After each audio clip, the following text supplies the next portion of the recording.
3 of this 4-game series, Astros and the Baltimore Orioles. And it's been quite a series to this point. It's been a lot of long balls we've watched. Last night the Astros fell behind 5-1 in the first inning as the Orioles put together 4 home runs in that first inning against Colin McHugh. But the bats came to life. George Springer actually in the first inning got it started with his 24th on the year. But then they just kept pounding away. 18 hits on the night, the top of the order, dynamic.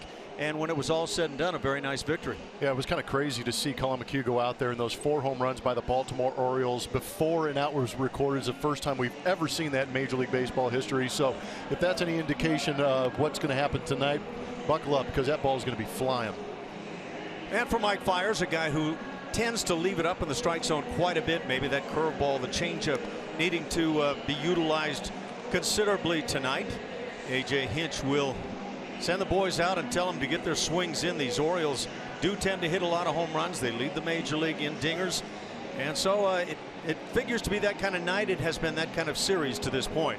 And now look at the Astros starting lineup presented by Southwest Airlines. George Springer, we mentioned him with that leadoff home run last night. The 6th time he's turned that trick this year, 7th in his career. The Astros have done it 12 times. And George Springer had 4 hits on the night. So a big night offensively. He is in the top spot in the order, and just line drive after line drive off the bat of George Springer.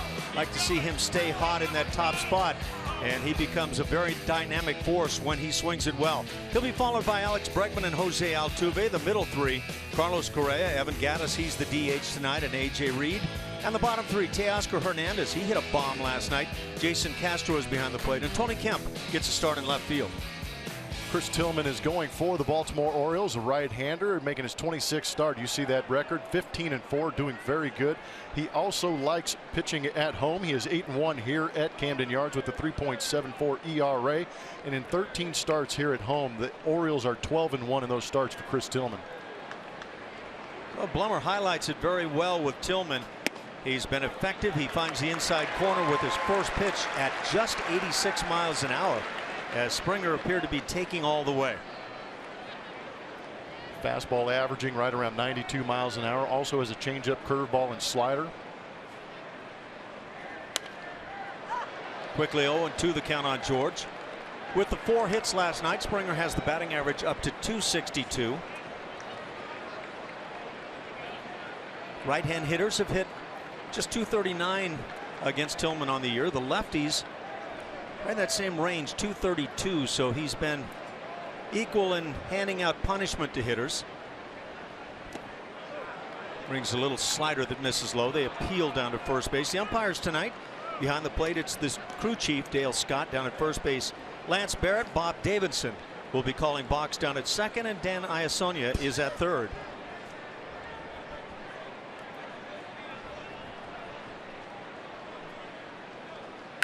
Fastball drilled, and that's into left center field. Springer at it once again. 5th hit over the last 2 nights. Takes a big turn now as Adam Jones fumbled that ball momentarily.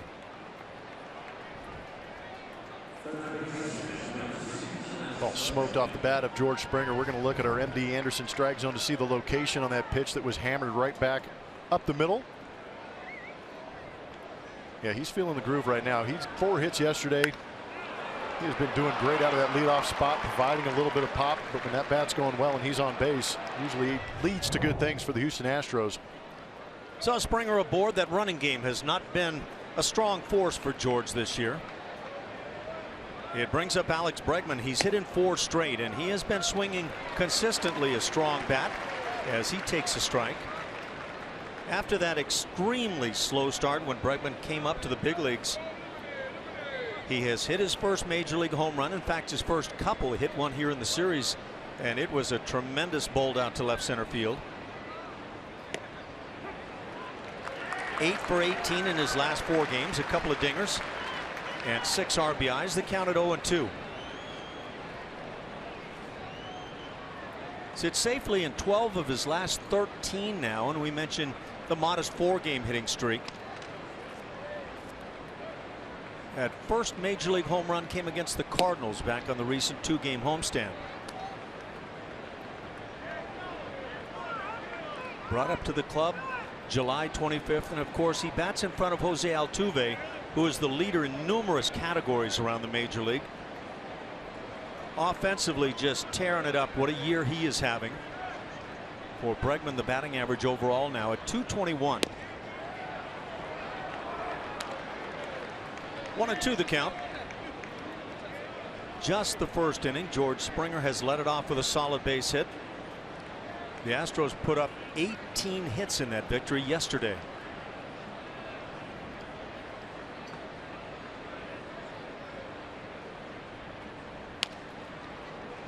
Bregman stays alive. You figure the long ball is going to be a part of things when you're playing in Baltimore. This ballpark, the dimensions are a bit smallish when you talk straight away, left and right, and to the gaps. Though it's 410 out to left center field.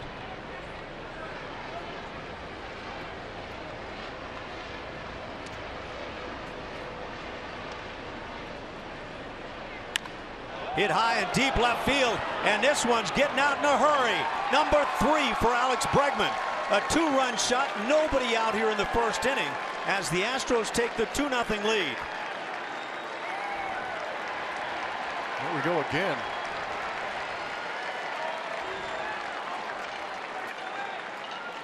Early and often with the home runs. We saw it yesterday. George Springer with the leadoff bomb. Now Alex Bregman getting in on the act, but he has been absolutely tearing the cover off the baseball, doing a great job with that short, quick stroke, getting the barrel to it nicely. Really a no-doubt shot. And there you go in the first inning. It was Springer leading off with a home run last night. Chopper back up the middle. This is going to be a tough play. Hardy makes it on to first, and they call him out. Close play for Altuve. And if that stands, it'll be out number 1 here in the inning.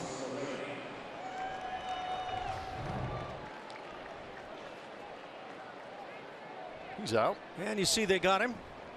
So that is the first out. They find a way to get Altuve, who stood in hitting .365, the leader around the major leagues.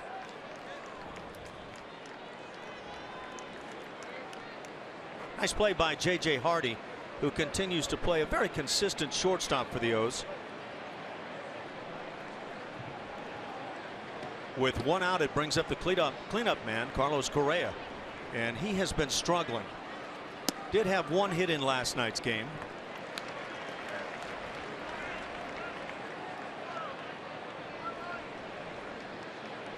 Snapped an 0 for 13 with that base hit. Alex Bregman, not a big guy in stature, but boy, he's starting to play like a big man. Manny Machado makes the play, and the second out on ground balls here in the first inning. Sit back and enjoy this. This is a good look at that home run from Alex Bregman on our Super Mo, brought to you by Mattress Firm. Like a changeup that just came right back into the barrel, flattened out. Just kind of drifted into that inner third, and Bregman turned on it nicely. Bregman, by the way, had 3 hits in last night's game and a couple of RBIs. So he has matched the Ribby total already. Evan Gattis celebrated his birthday a couple of nights ago, number 30 for Evan. And he's had a nice series.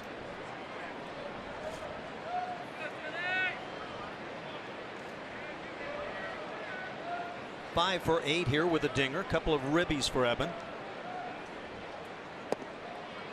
2-0 the count. Tillman not throwing very hard here in the first inning. It's been 9 days since he last pitched.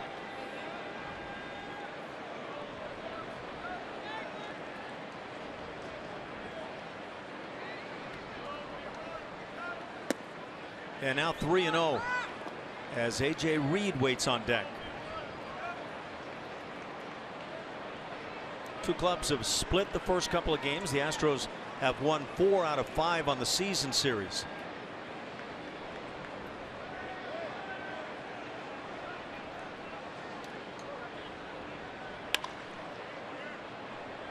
Three and 1, so Evan Gattis gets the green light on the 3-0. Better believe you're getting the green light here at Camden Yards. Probably trying to take advantage of every big swing opportunity you can get. Evan with a couple hits in this series already, feeling pretty good. But yeah, you're going to let that thing fly. All time, the Orioles lead in the matchup with the Astros, 18-16. Out on the hands, it's now 3-2.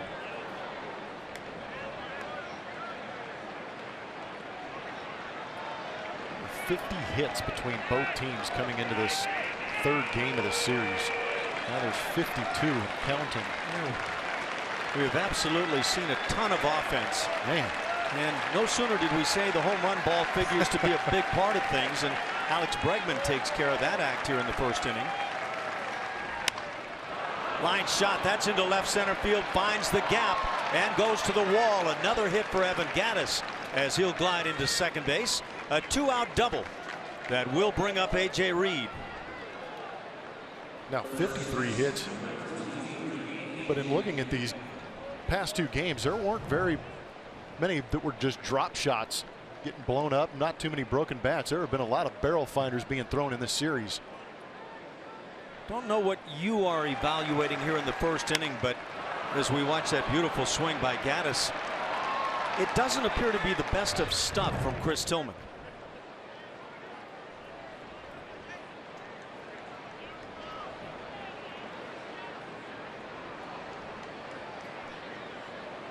Two outs, Gattis in scoring position. A.J. Reed at the plate. But I agree with you. You look at the numbers coming in for Chris Tillman, you wouldn't expect this many hard hit balls this early in the game.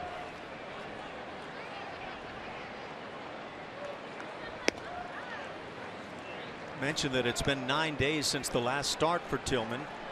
He picked up a win in that one, August 11th at Oakland against the A's, working 7 innings, and just a couple of earnings against him. Picked up his 15th quality start of the season. 10th time he's gone at least 7 innings on the year.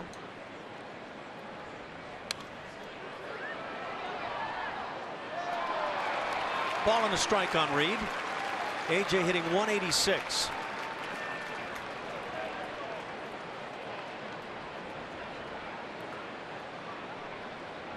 In facing Tillman, the Astros are swinging it against the guy with the fourth highest winning percentage in the league.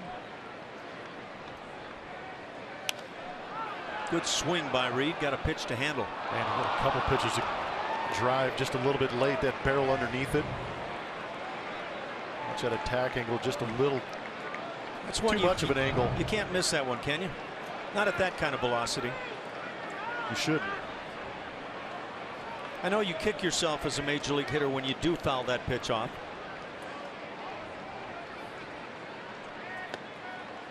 Curveball bends low. 2-2 the count. Tillman had a 9-game winning streak between April 27th and June 19th. Excellent ERA in that span at 2.78. He's been good at home and on the road, just better at home. And now 3-2. First base is open. Even with that 3.74 ERA, he has a great winning percentage at home, but that gives you an idea of what this offense can do to back him up here at Camden Yards too. Well, Tillman's been a winner over his career. He's in his 8th year in the major leagues, 71 and 46 overall. All of that with a 4.09 ERA. Reed gets a hold of one out toward left center field. Not enough. Gliding to his left is Kim to make the play. That'll do it for the Astros as they pick up 2 in the first inning on Alex Bregman's 3rd major league home run, and it was hit.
In Baltimore, game 3 of the 4-game series, 2-0 Astros after a half an inning. Alex Bregman has flexed his muscles already.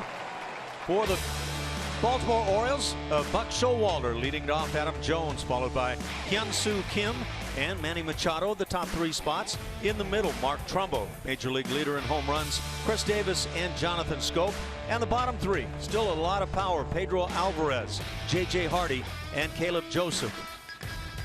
Mike Fiers going for the Houston Astros. Take a look at his numbers on the season. ERA right at 4.66. Righties and lefties. 14 home runs given up to right-handers. He has been getting hit pretty hard in maybe the last month or so against those right-handers. They're hitting .307 against him. 5 home runs off him in that last month. Last time out, he only went 4 2/3, giving up 7 hits and 5 earned runs in Toronto, despite getting a season-high 7 strikeouts in that ball game. And the month of August has not been nice to Fiers with a 6.32 ERA.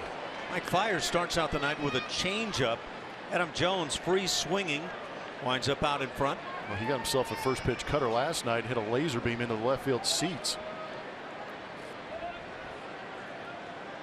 That's right. You combine that with George Springer, a couple of leadoff home runs for their clubs in this series.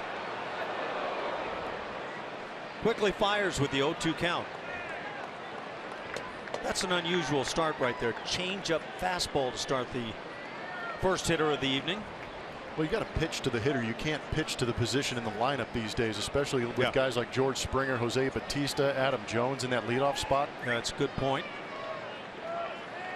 23rd start of the year, 24th appearance now for Mike Fiers. Adam Jones has seen the change, heater, and curveball.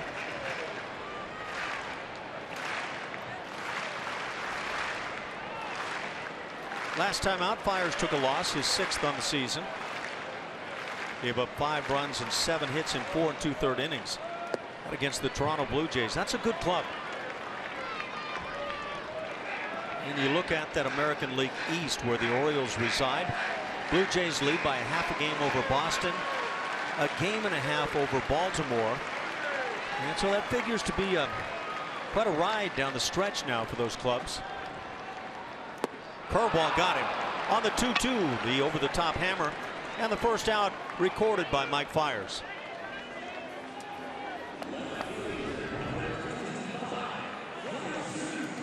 It's good news if that pitch is working. Mike Fiers and the Astros start the night in the American League West, 3rd place behind Texas and Seattle, 10.5 back of the high-flying Texas Rangers, who have the best record in the American League.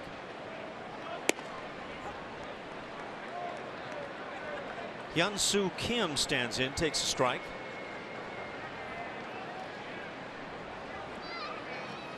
And swinging the bat well here in the series and overall on the season.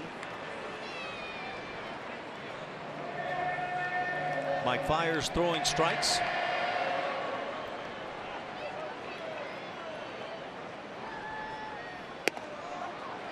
And 3 straight on Kim as he watches. 2nd strikeout of the inning.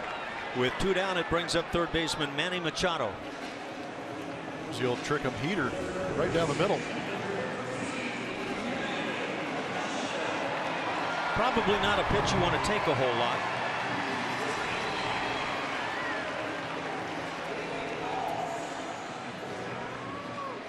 Manny Machado stands in.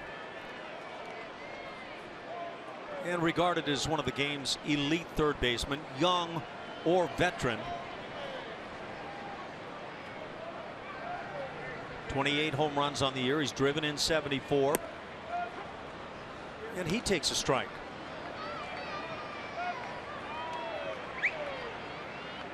Defensively at 3rd base, as good as they come. But we've been watching Alex Bregman play a brand of 3rd base that is equal to anybody, at least to this point, that we've seen. For the first 35 at bats, his glove was keeping him in the lineup at 3rd base. He was playing so well. Now the bat is caught up and he is an official threat. Chopper left side. It'll be Bregman cutting in front of Correa and making the play. And a 1-2-3 inning nicely turned in by Mike Fiers. Through 1 inning, 2-0 Astros on top.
It's 2-0. Astros leading the Orioles. Teoscar Hernandez will lead things off for the Astros this inning, playing center field tonight. And we're getting a bunch of looks at Teoscar here with Jake Marincek out for sure, but we're getting to see him at the plate, and he's looking pretty comfortable here lately. Last night, our Toyota time to play, 3 hits, his first career 3-hit night. He hit a second big league home run yesterday, said he knew that was gone as soon as he hit it, felt pretty good. But these Astros have been needing some production from that center field position, and they're definitely getting some right here with this little short stint we have so far of Teoscar Hernandez, guys. Thanks, Julia. Yeah, that was an impressive home run he hit last night. Makes you think that there could be a lot of home runs in that bat. Yeah, that pitch was like inner paint, and he brought the hands in nicely and drove it out of here. Did you see how he just set the bat down, put his head down, and ran to first? Like he's done it before. He knows what he's doing.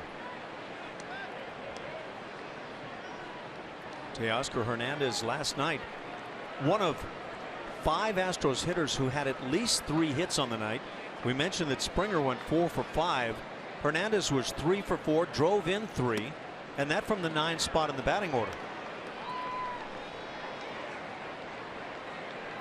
Top 5 spots loaded up last night. 4 hits for Springer, 3 for Bregman, Altuve, and Gaddis, while Carlos Correa in the 4 spot wound up just 1 for 6. 3-1 the count. Teoscar Hernandez obviously taking all the way.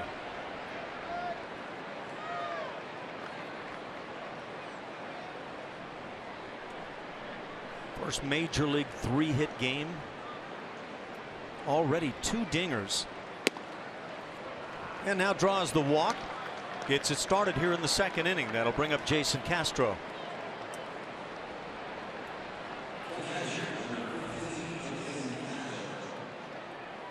Curious to know if there's any concern about Tillman and his velocity. I would think there would be. This does not appear to be the stuff that has led him to be one of the leading starting pitchers in the major leagues this year.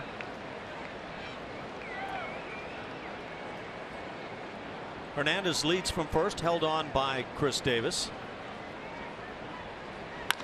Castro rams one into the gap in left center, and that's going to scoot and go to the wall. Hernandez flying, coming to third base, being waved home.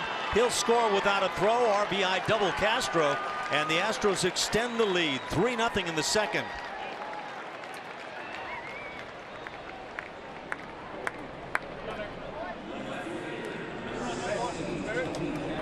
RBI number 26 for Castro. Castro in recent days has been swinging a better bat, making much more solid contact, much more aggressive early in the count too, which I think is benefiting him. Not trying to do too much, taking that pitch down and driving it in that opposite field gap. That's a good firm swing going the other way. It's kind of fun to watch Teoscar run. Yeah, he was going, wasn't he? Tony Kemp hacks on the high pitch. 92 miles an hour, so it would appear now that Tillman's picking up a little bit in the MPH category.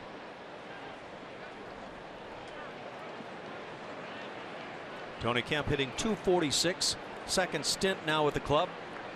32 games under his belt. By the way, I was looking up the numbers on Teoscar Hernandez in the minor leagues. Over 6 minor league seasons, parts thereof. 151 stolen bases, caught 47 times. So wow, he'll steal some bags.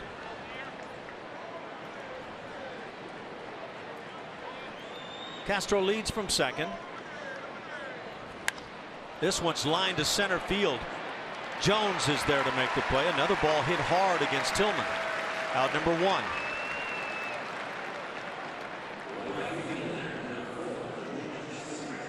Great swing from Tony Kemp. Nothing to show for it. Terrible location. He'll learn. He's young. Think you can change that at some point? You take your hacks and you take your chances, right? Baseball's a beautiful sport. You can do everything right and not be rewarded for it. And then you can be really ugly and get some knocks too. Believe it. 1 out. Castro at second base for George Springer. George hung out the hemp for a base hit in the first inning and then scored on that long home run by Alex Bregman.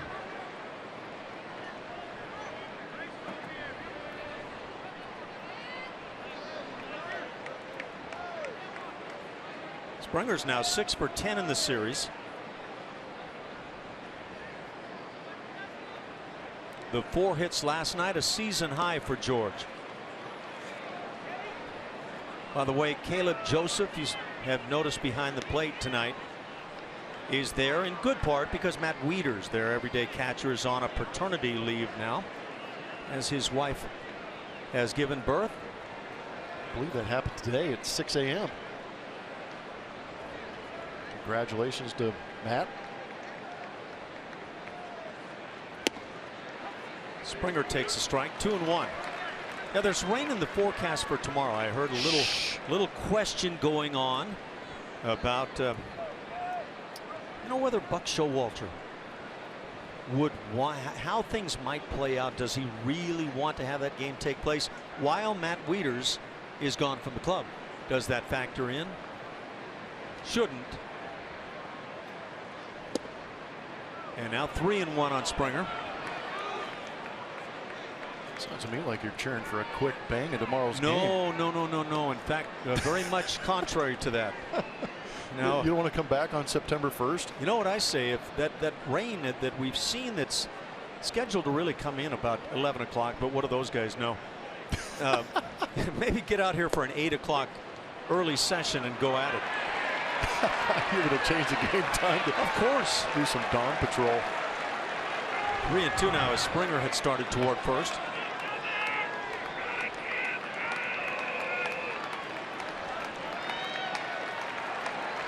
Anytime I can say nape in a broadcast, I'm going to, and that crossed the nape of the knee. You going to settle for once tonight? I'm not sure if he stays down at the bottom of the zone. Is at the nape? I may have to say it more. There's the walk.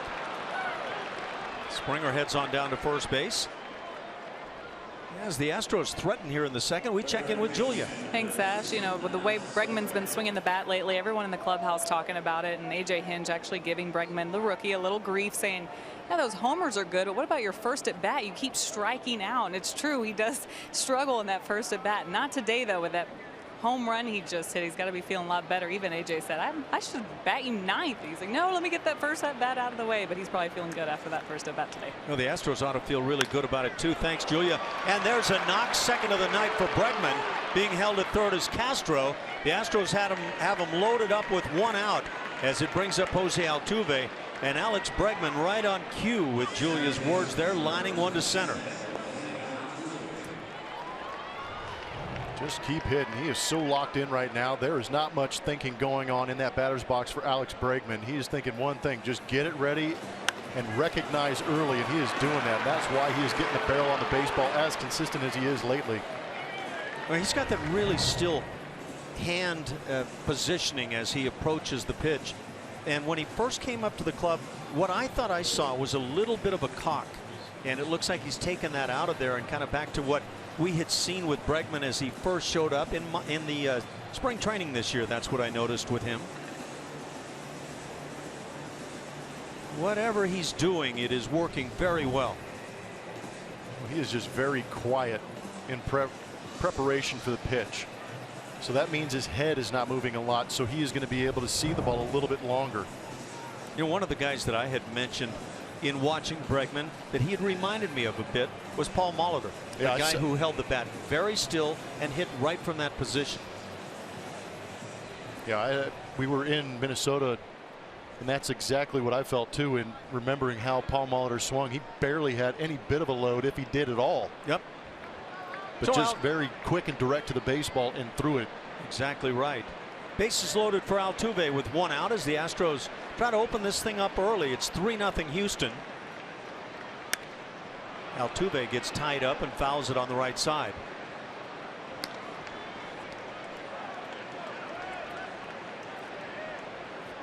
So for Tillman, it's not the way things have gone for him, especially at home this year, where, as Jeff said, 8-1. Tillman's had great success here.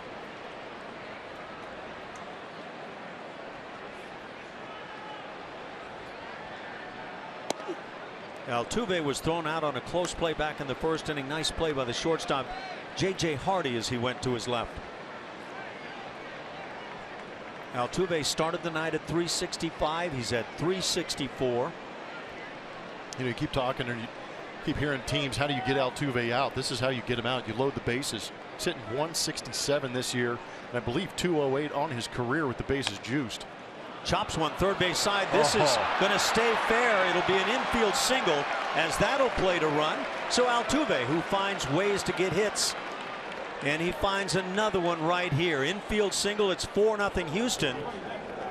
And Altuve with the RBI now has 81 on the year. I talked him into it.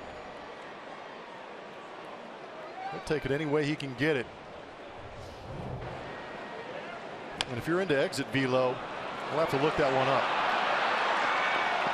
Yeah, you know what? That's one of the keys for some people.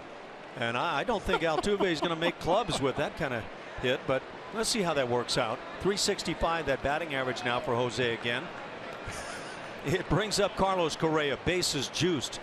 See if he can snap out of the funk he's been in.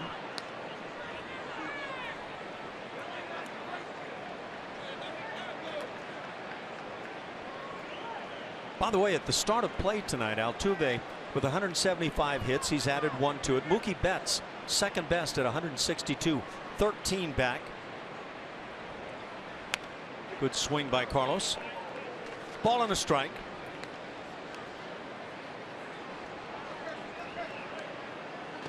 George Springer, Alex Bregman, and Jose Altuve. That's a trio along with, and then you add a fourth guy, Carlos Correa, that, boy, you'd like to see play together for a long time in the Astros uniform.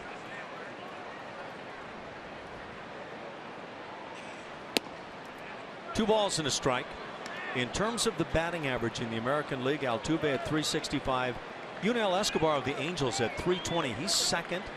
And then it goes on down. David Ortiz, Mookie Betts, Xander Bogaerts. The Boston Red Sox pretty well represented among the leaders in terms of batting average. Yeah, that's a pretty good offense.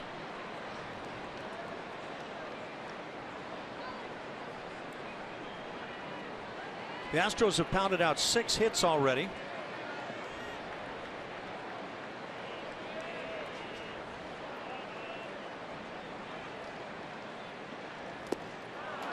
Correa waves on the off speed. It's 2-2.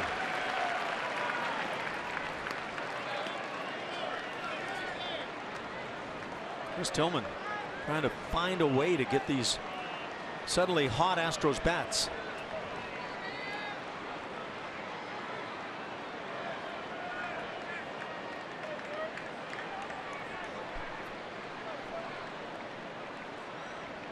Correa struck out 3 times in last night's game. Ground ball up the middle, should be 2, 6-4 and 3, and that'll do it for the Astros and their threat here in the second inning. They do put a couple of runs on the board as they lead it 4-0.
On Root Sports is presented by Toyota. Let's go places. And by Southwest Airlines. Transparency, low fares, nothing to hide. Some of the sights around downtown Baltimore. It's a gorgeous city. And a lot revolves around these Baltimore Orioles, the downtown ballpark. Mike Fiers apparently misses inside with that first heater.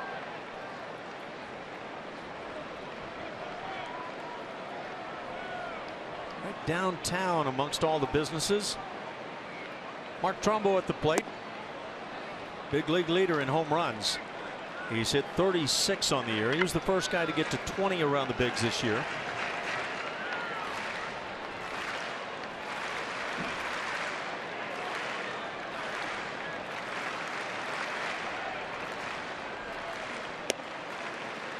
As Fiers finds the strike zone.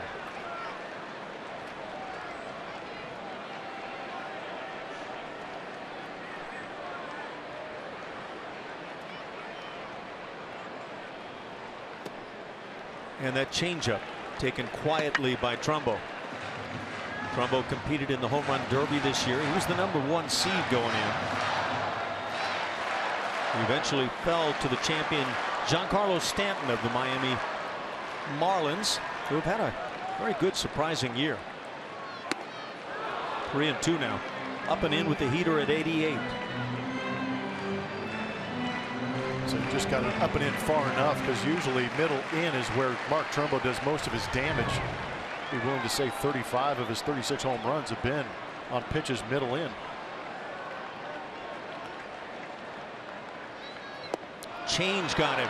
Mike Fiers with confidence in the changeup tonight. Picks up another strikeout. That's 3, out #1 here in the second. It was a great pitch. 2-0 and 3-1. Mark Trumbo saw fastballs here in a 3-2 count, probably sitting on the fastball again, but gets the split. It was a great view of it. So Fiers fell behind, eventually gets the strikeout. Chris Davis stands in, 28 bombs on the year, and he's been active here in the series.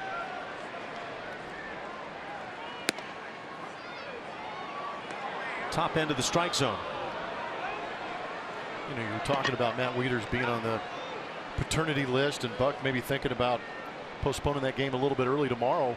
He's really the only guy that they've gotten out consistently in this series. Altuve throws out Davis for the second out.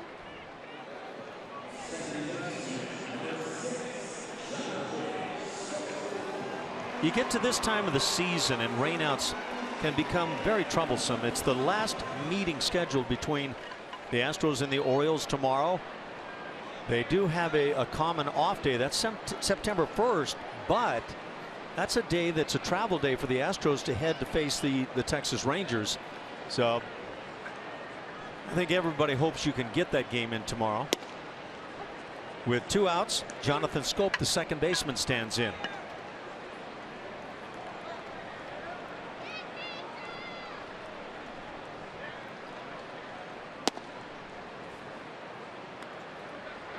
Schoop's had a nice year, 284 the batting average.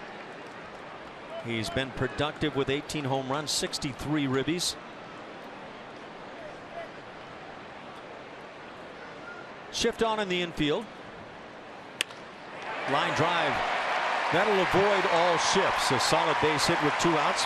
First hit for the Orioles, and it brings up Pedro Alvarez.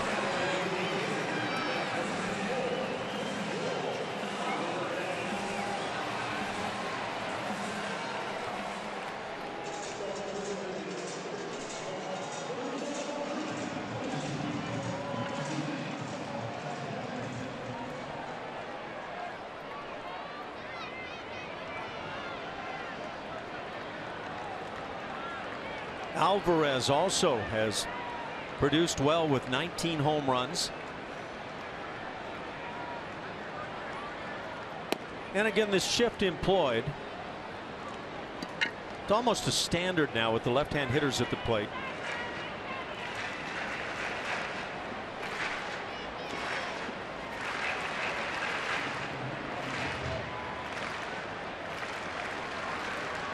Outfield almost straight away.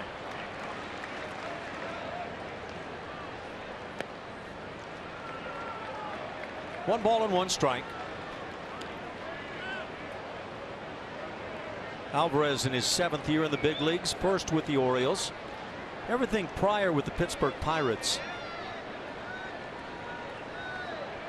Led the National League in home runs in 2013 with 36. Also led the league in strikeouts that year. It's a modern day ball player. It is, isn't it? Back-to-back years, 12 and 13, in which he hit at least 30 home runs.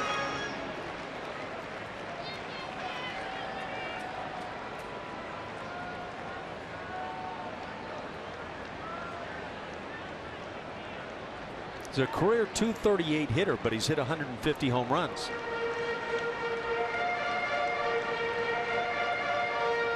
And I guess if you're the Orioles in this ballpark, you load up with guys that can ram it out of the yard. Hot shot to Altuve. He'll make the play onto first base, and that'll do it. Fiers gets through the second, yielding just a base hit. It's 4-0 Houston.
Astros leading it. And our Geico quote of the day comes from Jose Altuve when this guy talks. His team listens. He said last night, I know that this game is going to create some momentum and we're going to keep winning games. This is after the Astros came from behind last night to beat the Orioles. A big offensive outburst for this club, but they had come off the heels of losing 5 straight and really scuffling the past 2 weeks or so. And Altuve, like I said, this guy has an even bigger presence this year. He's become more of a leader. We've all seen it watching him every day. But the fact that he says this and the fact that the team has come out early and put up some runs against the Orioles is very good to see for this club, guys. Thank you, Julia. They'll try to do it again here in the 3rd inning. They put 2 spots on the board in each of the first 2 innings. Evan Gattis stands in, takes inside. Gattis with a solid double in the 1st. Wondering if Evan felt like that ball might have hit part of the uniform. We're going to find out.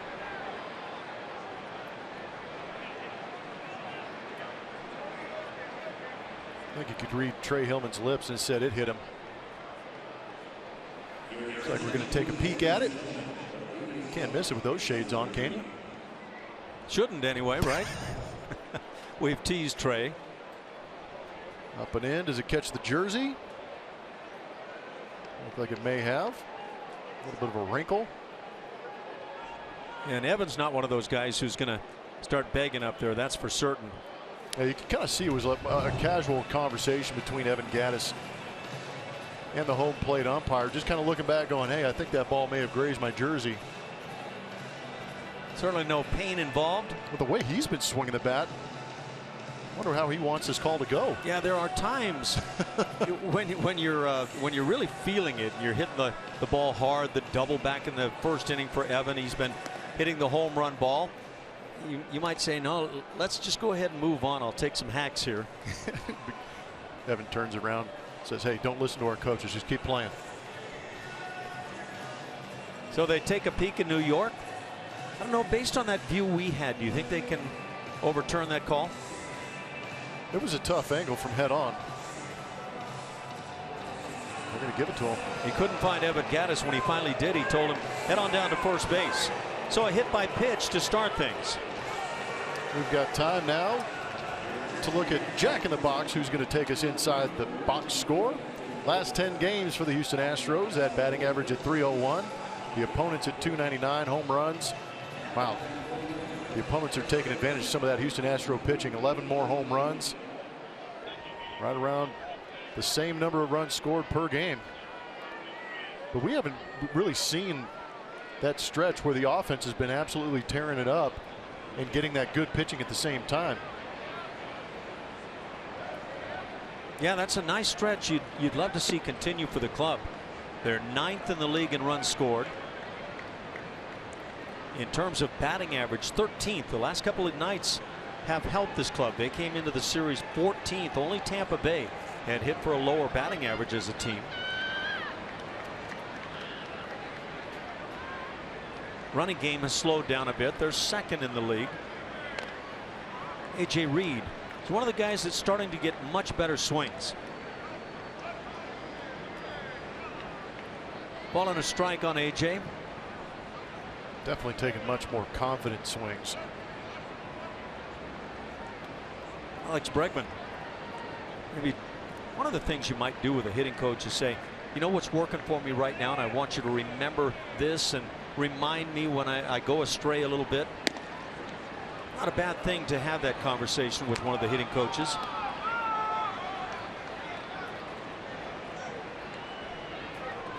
Two and one the count.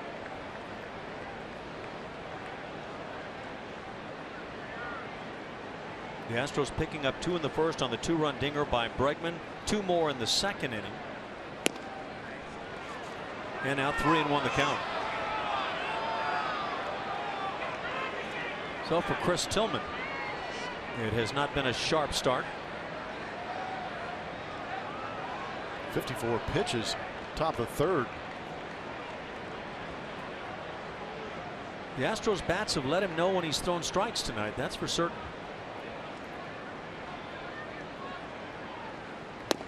There's the big rip coming up empty. It's 3-2 now on A.J. Evan Gattis, who has stolen 2 bases on his career. They've both come this year. Takes a peek down at Gary Pettis, the third base coach, to find out if he might be running.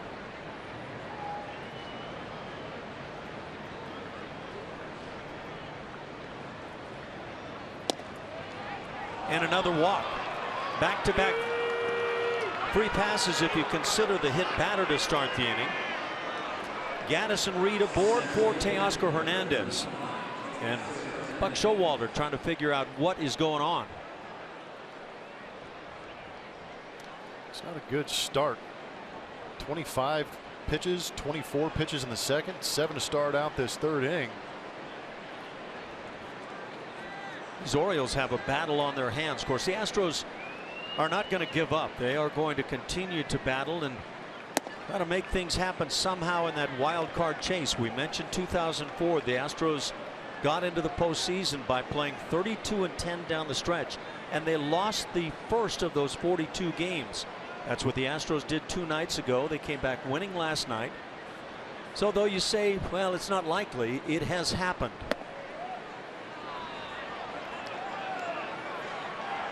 And I think folks have to understand that's the mindset of all teams. You go out there and try to win every game, every night you put on the uniform. Buck Showalter saw Kevin Gausman go 6 2/3 the first game of this series, but yesterday Wade Miley only went an inning and 2/3, giving up 6 earned runs. So that bullpen was taxed yesterday. And that factors in when you're making a decision then the next night. It's a 4-game series too, so when they're done here, they got to come back tomorrow. So you see that bullpen getting activity right now. Despaigne just called back up.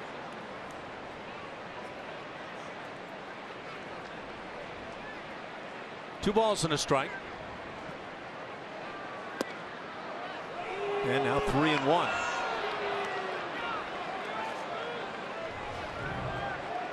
Close pitch. Caleb Joseph trying to do the best he can to keep that in the vicinity of the strike zone.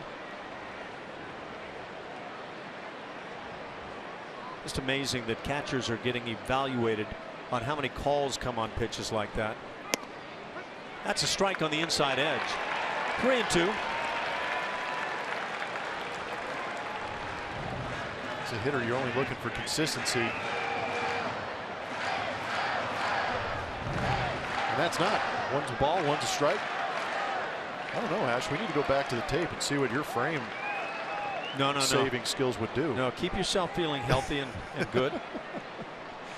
Here's the 3-2 now to Teoscar. Starts the bat, holds it back. They appeal, palms down, and it will be another walk. They've come back to back following the hit batsman of Gaddis, and the Astros have them loaded up with nobody out. There's your American League wild card standings. Right now, the Red Sox and Orioles hold the spots. Well, the Mariners have taken care of business here recently. Tigers, Yankees, Royals, Astros, 5.5 games back and some teams to pass. I was going to say that's a lot of teams you're expecting to falter down the stretch to allow the Astros to get back in it. That is going to be a tough road ahead.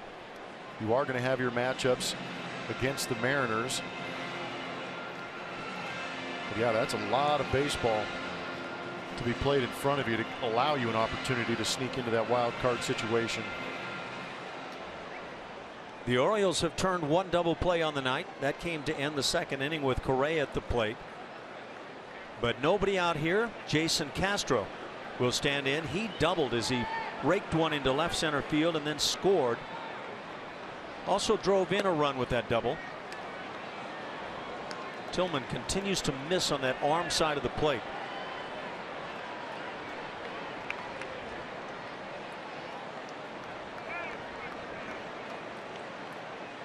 With the double, Castro hitting .211.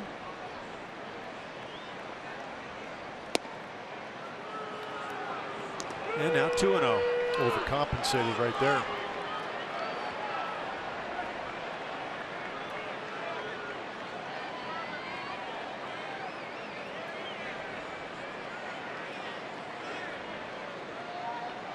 Good hitting count for Castro.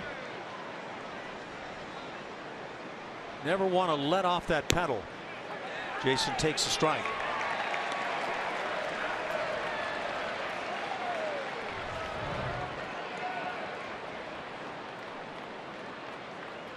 And you can see that was a little bit of a beneficial call there as Tillman gets the strike.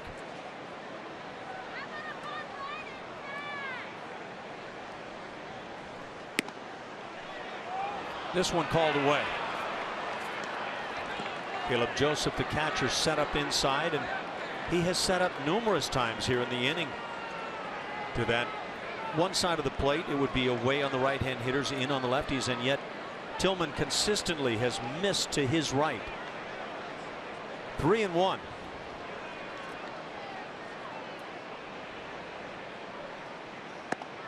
And badly in this case, and another walk. That'll bring in a run, making it 5-0 Houston. It also brings out Buck Showalter, and that appears that might be the end of the night now for Tillman. Despaigne is loosening, and that will do it. So Tillman, very un-Chris Tillman-like, as he gets roughed up early, doesn't last through the third inning. Astros lead at 5-0. We will be right back.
Astros. Get a behind-the-scenes look at places like historic Union Station, luxury suites, the Diamond Club, and much more with a tour of Minute Maid Park. For more info, visit astros.com/tours or call 713-259-8996. Ash. Thank you, Julia. 5-0 Houston as right-hander Odrisamer Despaigne comes in. Just brought up to the ball club. He's in his 3rd year in the major leagues. Came up originally with the San Diego Padres. Born in Habana, or La Habana, Cuba. And works with the bases loaded, nobody out. Ground ball hit to second off the bat of Tony Kemp. Hardy gets the double play as he works it with Schoop. So 2 outs, but a run scores. That's the 2nd in the inning. 6-0 Houston. Despaigne with 1 pitch gets a pair.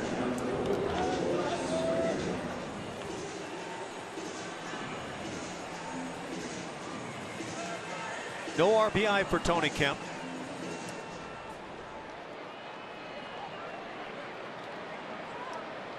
So now with 2 outs, Teoscar Hernandez down at 3rd base. Despaigne will face George Springer.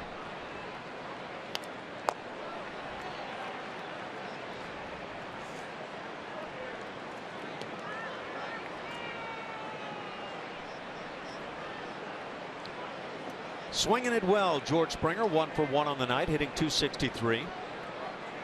Leads the club with those 24 dingers.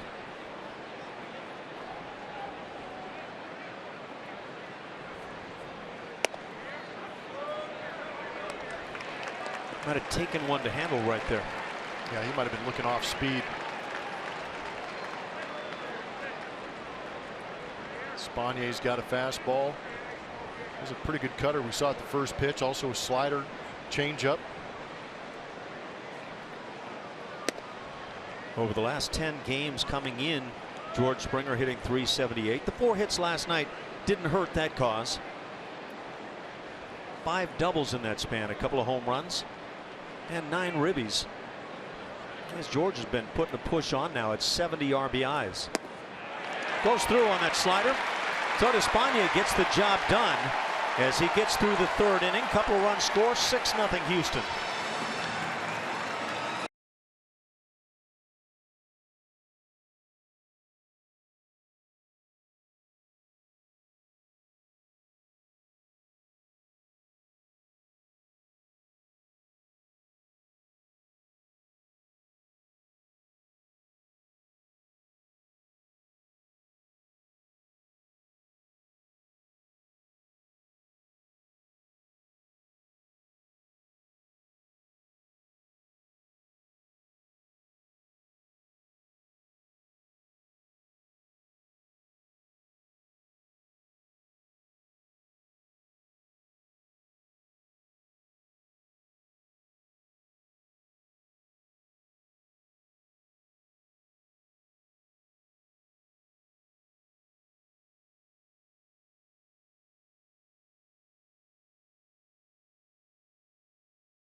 Kubota, and 1 year ago tomorrow, Mike Fiers throws the first no-hitter in Minute Maid Park history. That was against the Dodgers. That's coming up tomorrow, and what a special night that was as we look back at the history he made. If you remember back that far, it was a little shaky early. He had 3 walks earlier in that game, but got stronger, more dominant as the night went up. The pitch count was high, so that was the story there as A.J. Hinch watched him closely and let him go back out for that 9th inning. There he is getting the very last out. And such a big moment for him. You know, he just traded over to the Houston Astros, a first-place team at the time, and he was trying to make a name for himself, really, not just with his team, but over the league. And he surely did that night, a night none of us will forget, guys. First ever no-hitter at Minute Maid Park. Thanks, Julia. That's one of those moments you can't ever forget. Fires with a 1-1 count now as he starts things in the bottom of the third inning. Up 6-0 over the Orioles. J.J. Hardy at the plate.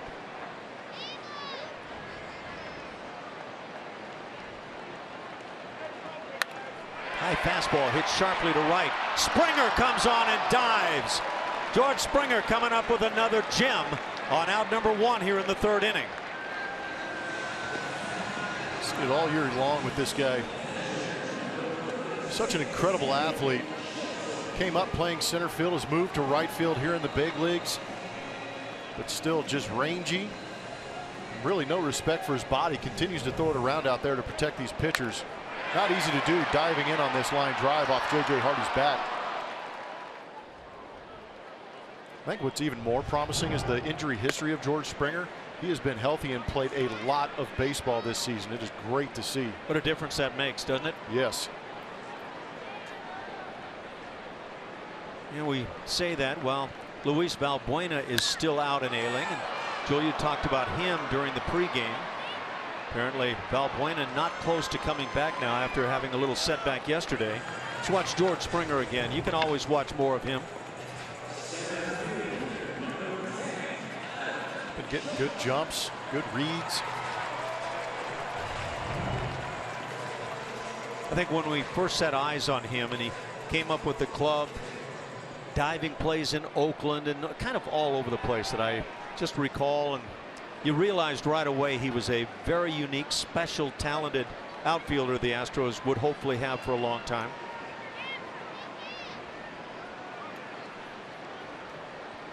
Two down, bases empty, top of the order with Adam Jones. The Orioles with 1 hit that came with 2 outs in the second inning. Jonathan Schoop picked it up.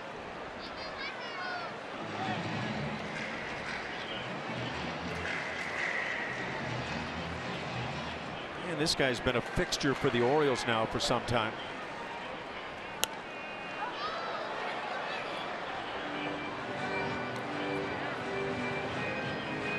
Ball and a strike.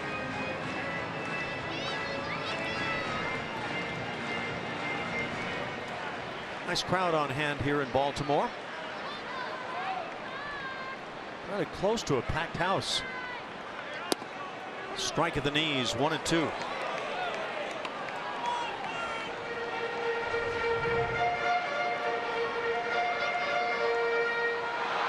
you what, just keep doing that.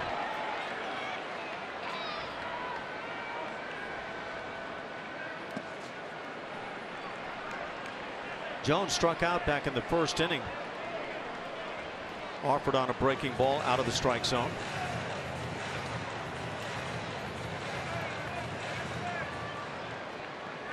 The Orioles lead the league, in fact lead the major leagues in home runs, 188.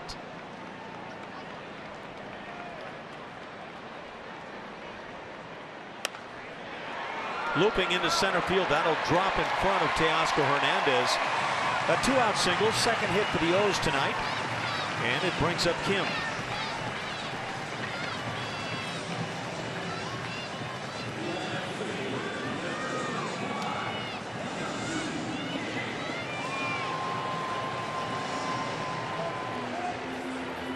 Hyun-Soo Kim, left-hand hitter all the way.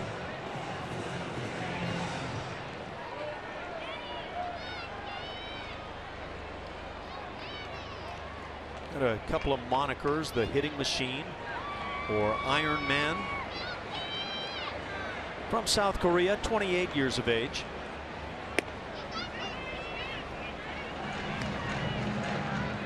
Breaking ball, not a great pitch. Adam Jones just gets it off the end of the bat.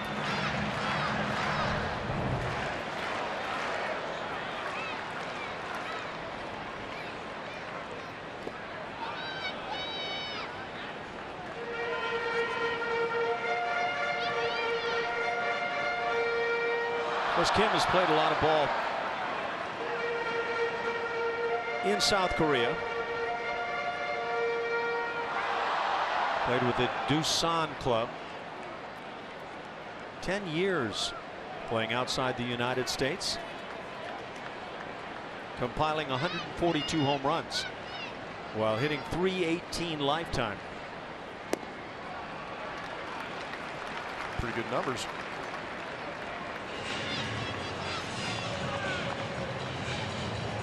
In 2015, playing in Korea, drove in 121 runs. So yeah, he's been a good hitter for a long time. And again, just 28 years of age. So I'm sure the Orioles feel like they've got some more life in this bat. Takes a strike. It's 2-2.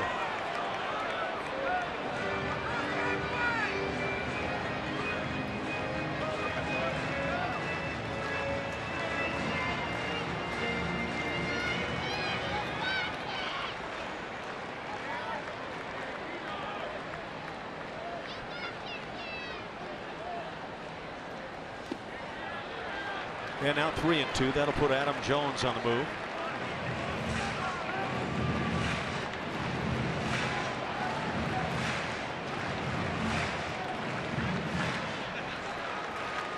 First time Mike Fiers has faced the Baltimore Orioles. The only other team he has not faced in the major leagues is his old team, the Milwaukee Brewers.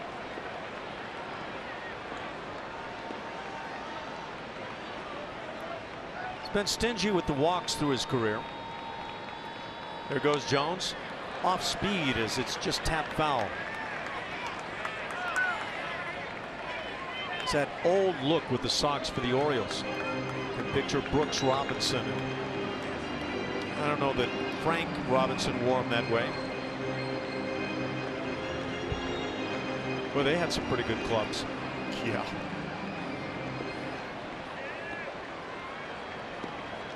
Mark Belanger. I know that Reggie Jackson played for the Orioles. Mark Belanger was a great defensive shortstop. Hit sharply, but right at Reed. He'll glove and go to the bag, and that'll do it in the third. One hit, they leave him, and 6-0 Houston.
The swings Alex Bregman has taken now that he is starting to stroke that baseball all over the field. You're going to see a lot of these pitches going right back up the middle or being on the pull side, but he has been getting pitched there. See him letting that ball travel, but that quick stroke is what's allowing him to get to the barrel to that baseball so quick, and he is now finding some of those holes we saw early on in his career. 2 for 38, but since then it has been just red hot. Tearing it up here in this series. Now 6 for 11 against Orioles pitching. Despaigne still on for the O's and brings a strike.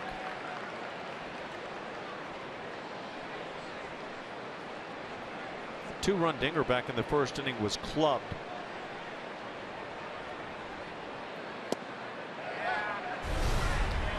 seen all those hits from Alex. We're going to look at our forward spray chart on his hot cold zones early on. That 3 for 28 or 2 for 38 on the left hand side, and then here in recent days you can see why he's going up the middle and pulling that baseball with authority.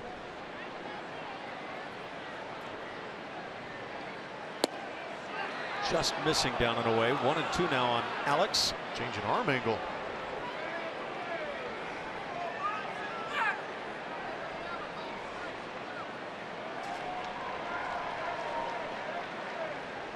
Espana. Oh boy. Throwing a little Louis T on out there. Man, you ain't lying. That's exactly what it was. Well, he's had different deliveries, I think, with each pitch here in the inning. With a little shoulder shimmy. Is there a sign for that? Breaking ball stays high. You don't need a sign when you've got a creative fellow on the hill.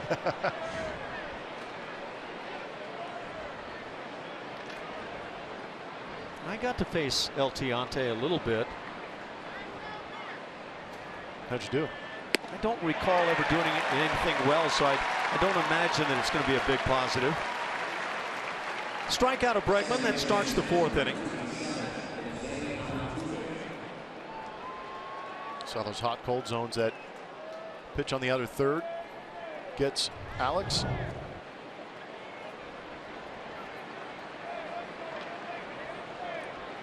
Jose Altuve is 1 for 2 on the night. Robbed by Hardy back in the 1st inning, and then hit a dribbler up the third base line for a base hit, driving in a run in the 2-run second. 2 runs for the Astros in each of the first 3 innings. Ball and strike on the major league leader in terms of batting average, in terms of hits.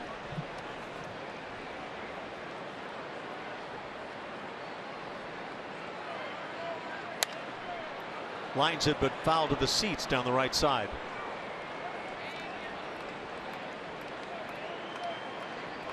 Over the last 10 games for Altuve, hitting .455, the on base plus slugging way up there, driving in runs.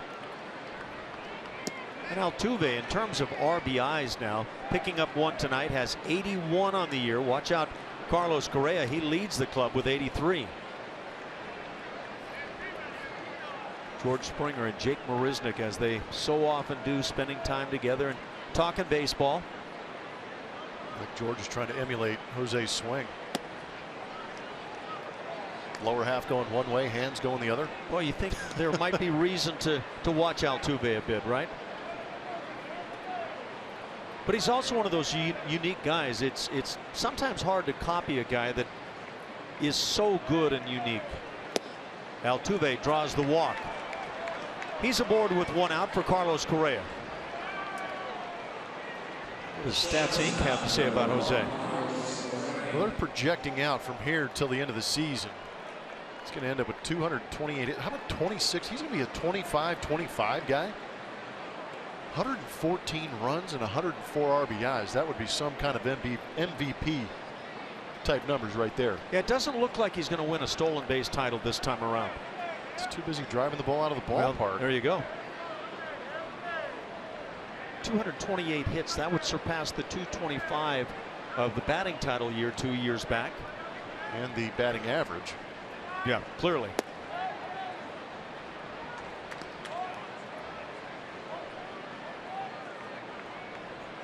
Carlos Correa has put together some nice numbers with the 83 RBIs, but again struggling here in recent games.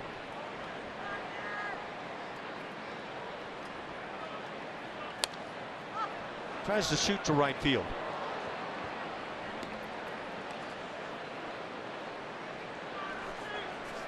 One of the things that Carlos Correa does so well, especially deep in counts, willing to go to right field, and he does it with power.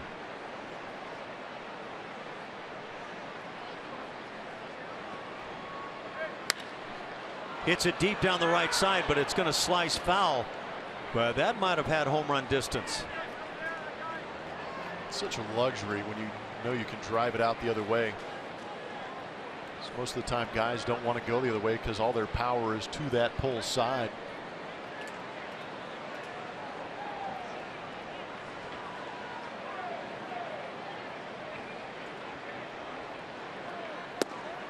2-2. Yeah, I think it's fair to say of Carlos Correa, a unique player, unique talent. That's a very polite way of saying he's a freak. He is a little bit of a freak in the good sense. Little chopper goes foul. Yeah, he's definitely got the tools.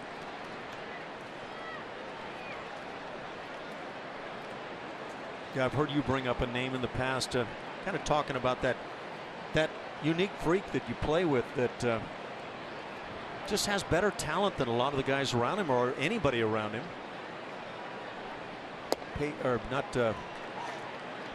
All of a sudden I can't think of his name. The guy that could hit the bounce pitch at the plate. Vladimir Guerrero. Kept wanting to say Pedro Guerrero.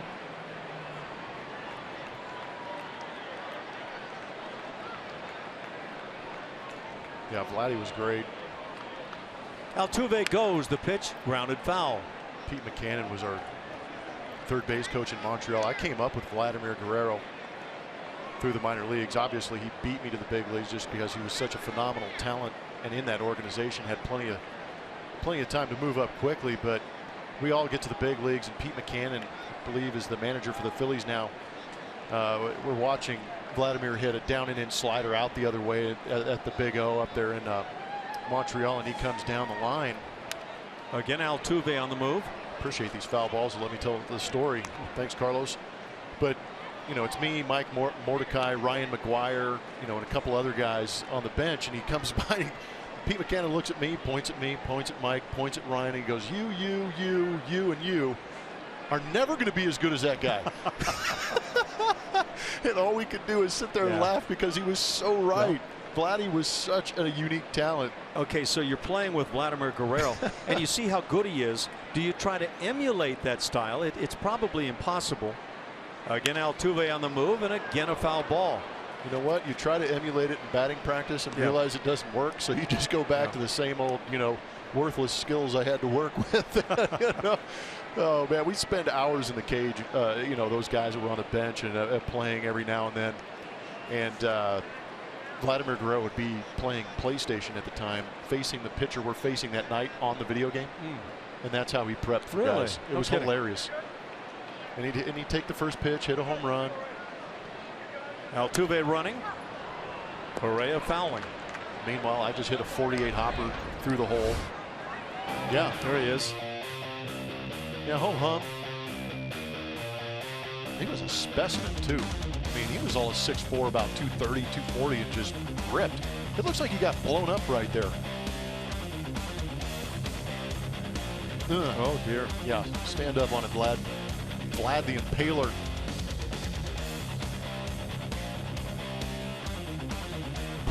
Just not fair. Meanwhile, we've got a game going on here. Altuve running. The pitch is high, so it's ball 4 as the Astros have runners at first and second for Evan Gattis. A couple of walks in the inning.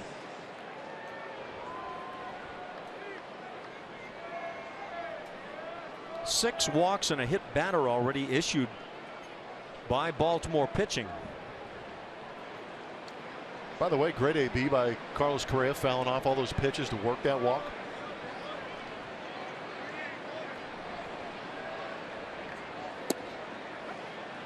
And then he spots one perfectly on Gattis. Evan has doubled and been hit by a pitch.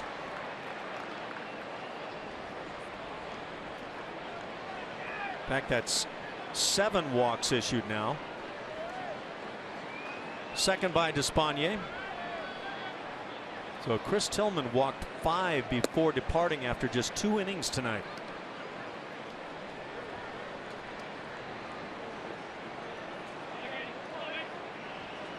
Smiles in the Astros dugout. Always fun when you're winning. In this club, going to have to find a way to go on a big winning binge.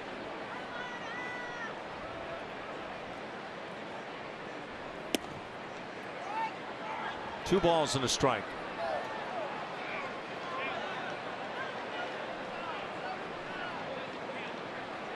The Orioles are coming up very quickly here on having thrown 100 pitches already tonight.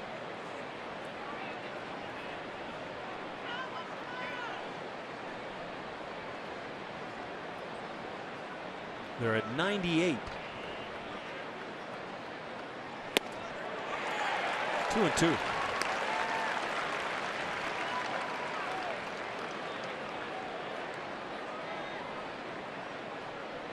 Chris Tillman with 67 pitches to get through 2 innings.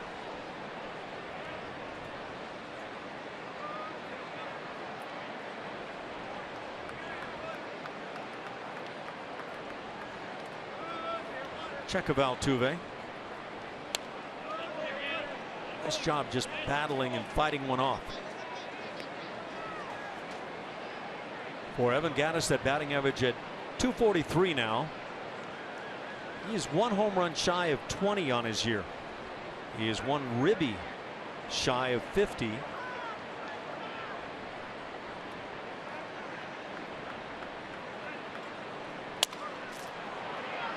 Little pop right at second base. And the second out of the inning.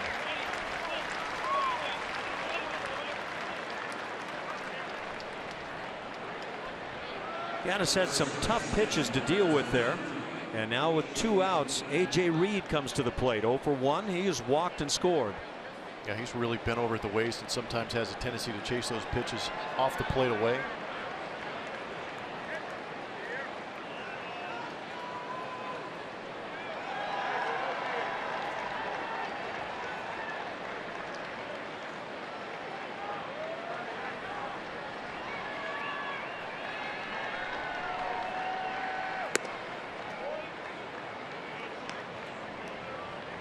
Good speed on base for the Astros, Altuve and Correa.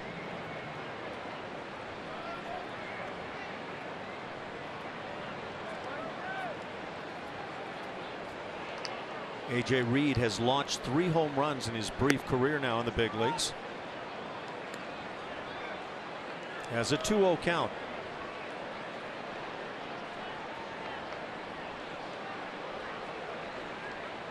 Figure out which pitch you want and zone in where you want it. You get it. Be ready to unload.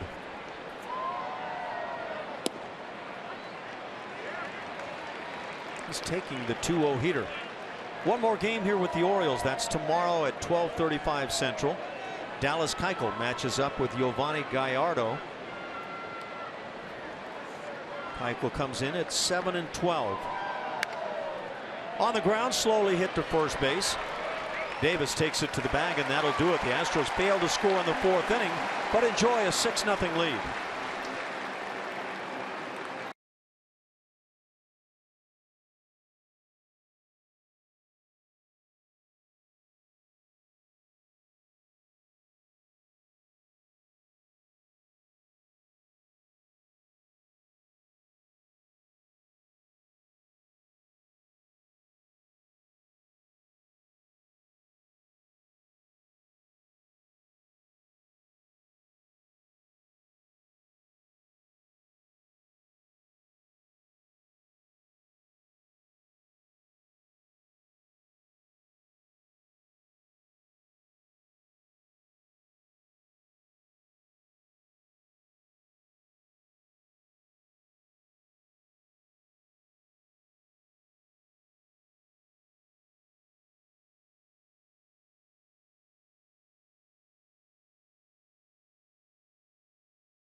Nothing as we move to the bottom of the 4th, and time to take a look at our Chevy Stroh poll. Get on Twitter, follow us at Root Sports SW to vote.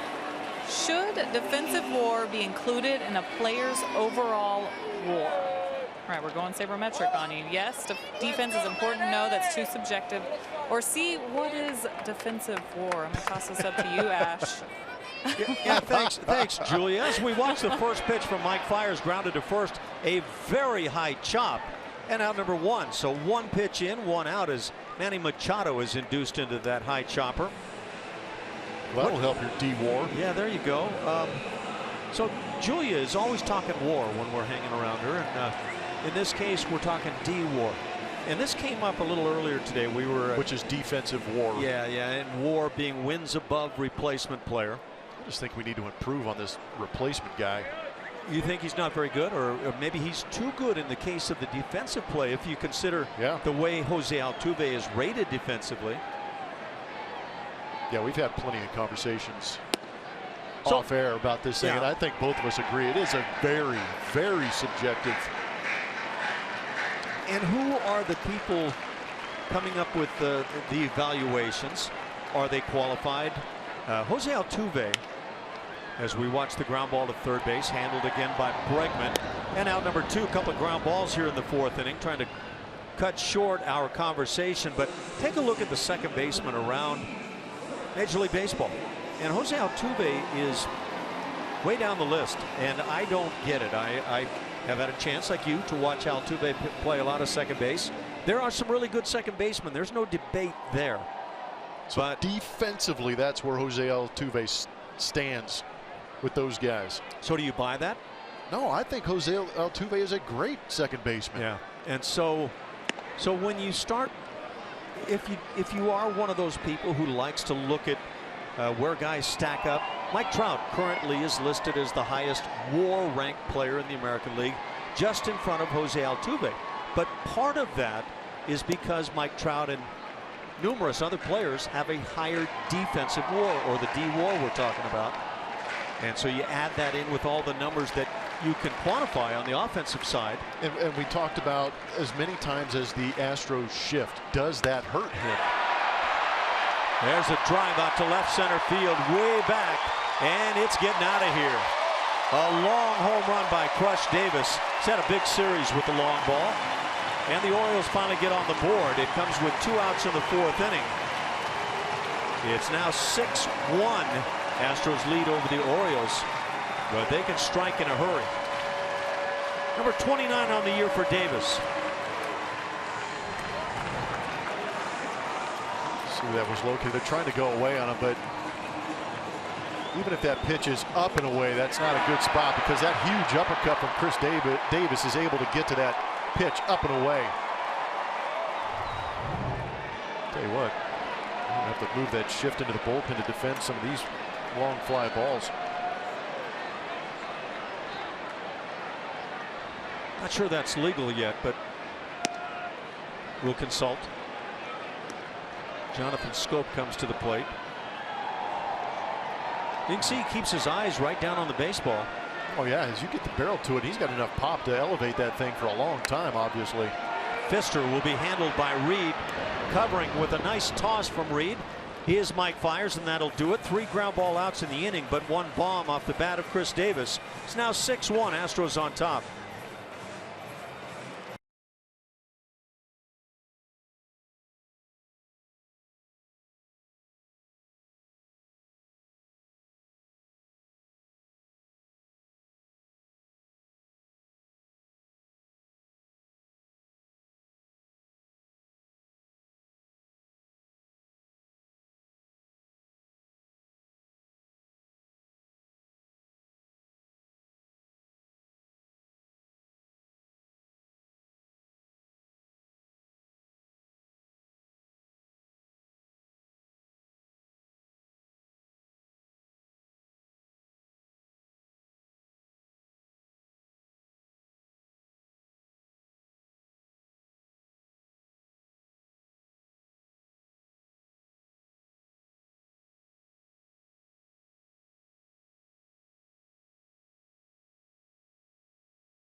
Presented by Southwest Airlines. Transparency, low fares, nothing to hide. By Academy Sports and Outdoors, donating $100 for each Astros home run and $200 for each Correa home run to Houston Children's Charity. By Jack in the Box. Taste the all-new Jack's Brewhouse Bacon Burger today at Jack in the Box. That's for a limited time only at participating restaurants. 6-1 Houston. We go to the 5th inning. The Astros with 2 in each of the first 3 innings. Alex Bregman has hit his 3rd major league home run, a 2-run shot back in the 1st. And Teoscar Hernandez has walked twice tonight, scoring a run in the 2nd.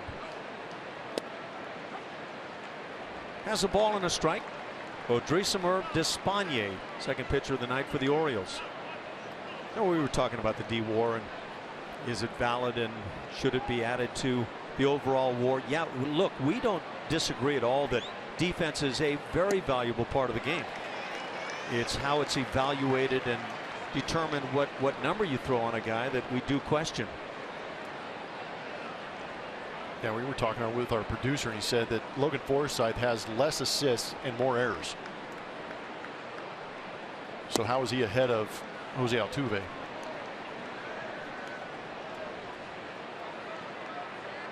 So Brew out there says it makes you sound like old fogies and doesn't serve your audience at all. You can disagree on D-WAR intelligently. I thought that's what we were attempting to do. There are your numbers. The assists are numbered there with the errors, the WAR rating. See Logan Forsythe well below what Jose Altuve is doing as far as assists. He has 7 more errors, yet is a 1/10 of a point higher. And again, it's the evaluation.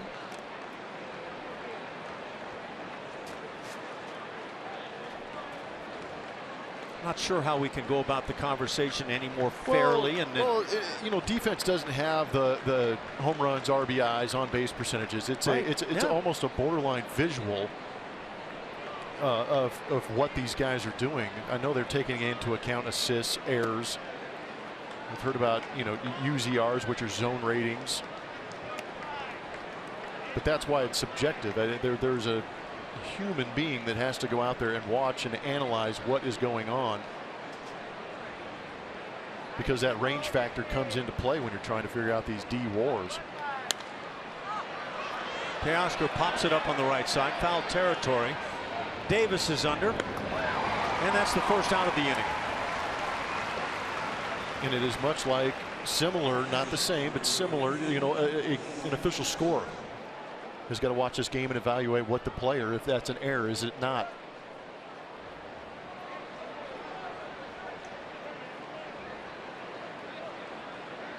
But it's tough. And there's not one set of rules that are used to figure out that defensive WAR. It seems like every website you go to, there's somebody else that has a different idea about a different player. But I love the debate. I love that it's out there. These guys are trying to quantify what's actually happening on the field defensively. Another pop up on the left side this time. Coming on the left fielder Kim. He'll make the catch. That's the second out here in the 5th inning.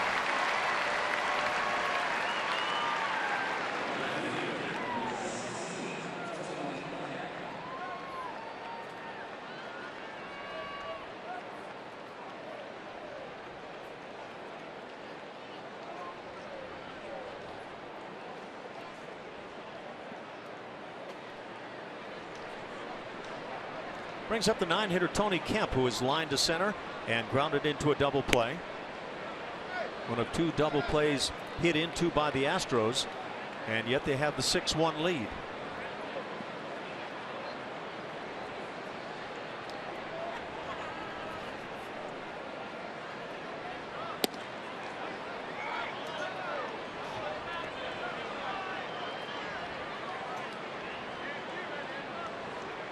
Apparently we've been dropping some hers out there, Plummer, so don't know how that came about.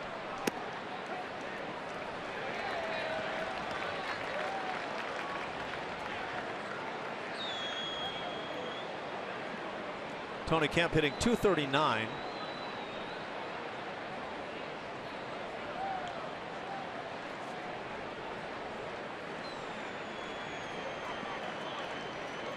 All that being said, I'm putting El Jose Altuve on my team at second base. Yeah, I will too. And here is a fact for you that you can consider or not.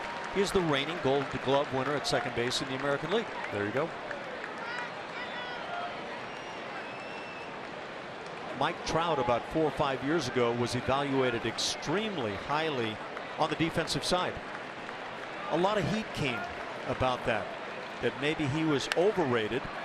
Hit in the air down the left side, and that'll slice to the seats. And so the following year, not only was he not a plus defensive player, he was a minus defensive player. And so I don't know.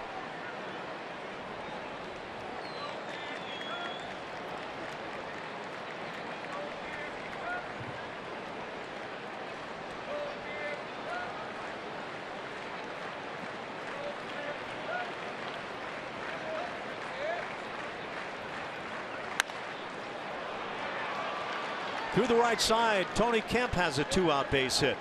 And back to the top with George Springer. 1 for 3 now for Tony.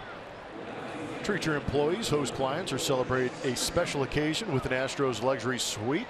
Create an experience your group is sure to remember by calling 1-877-9-ASTROS and reserving your luxury suite today.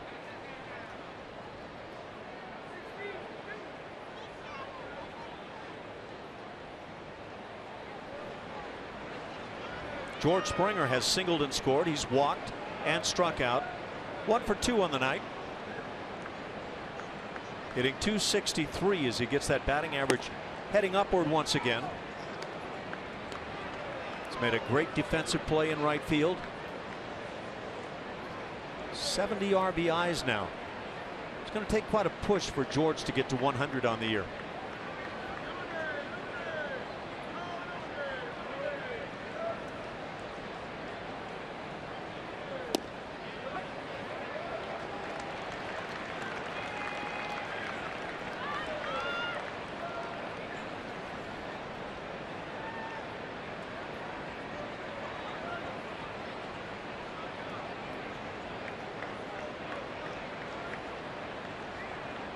Ball and a strike. Despaigne brings it. Tough pitch down and away, fouled off. Been too many comfortable at bats against Despaigne. Showing different arm angles. Getting some different movement out of the baseball with those arm angles and staying on that outer edge. To account for the 6 runs tonight, RBIs for the Astros from Alex Bregman, a pair on the 2-run home run. Altuve has driven in a run, and Jason Castro has also plated a pair. There's a drive to right field. That's deep at the wall. See ya! George Springer goes oppo once again, a 2-run shot, and the Astros put another deuce on the board. It's now 8-1, number 25 for Springer.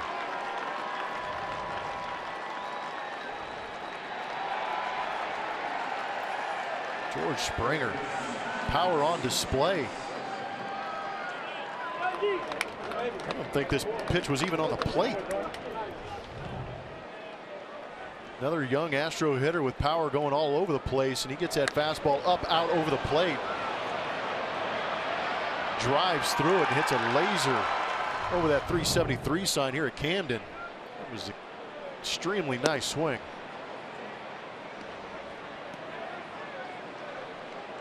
So you take advantage with the 2-out power here in the inning. Base hit by Kemp, and then Springer strikes. It brings up Alex Bregman. He pops it up on the right side. Chris Davis calling. He'll make the catch. That'll do it. The Astros with a pair of 2-out runs on the home run by George Springer, your club leader.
over the Orioles. 7, 8, 9 coming up for Baltimore. Pedro Alvarez leads it off, and Mike Fiers has pitched very well, allowing just 3 hits. One of those, though, a 2-out solo home run to Chris Davis, his 29th on the year. Starts things with a high heater for a strike. Alvarez 0 for 1, grounding out.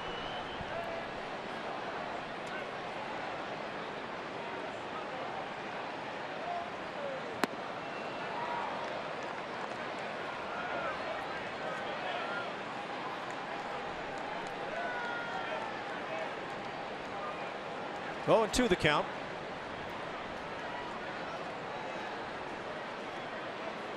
Four different innings. The Astros have put 2 on the board.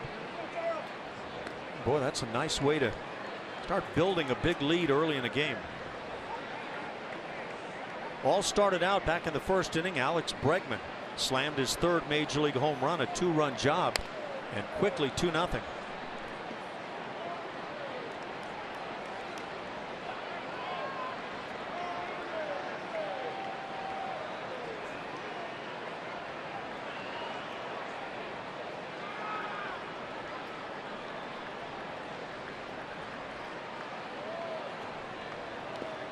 Off speed.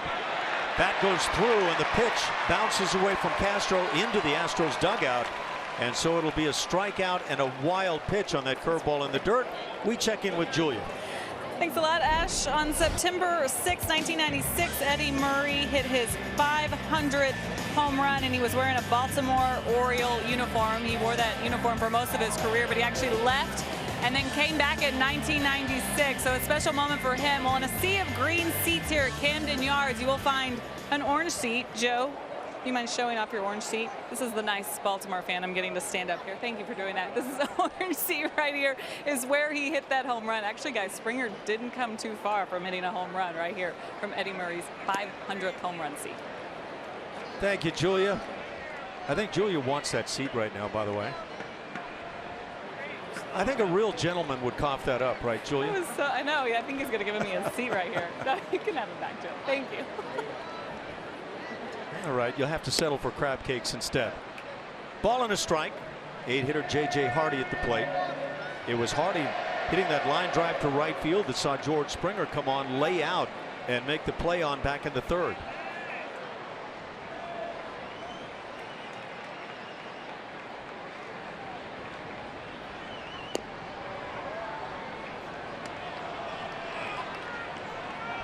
One and 2 now on Hardy. Tell you what, we've seen Mike Fiers basically sprinting out of that dugout to get back on the mound. That might be why, because he's showing some great location with some of these pitches today. Started out sharp right back in the first inning. Struck out a pair in a 1-2-3 frame.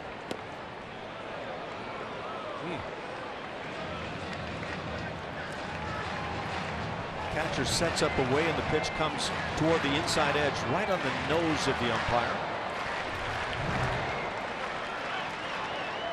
Again, that's Dale Scott behind the plate. He's the crew chief.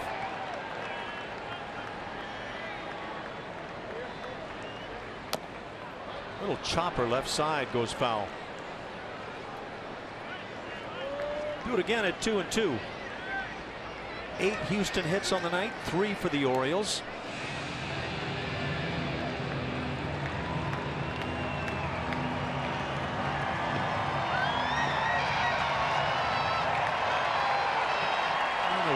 Baltimore crowd imploring their team to get something going here in the 5th.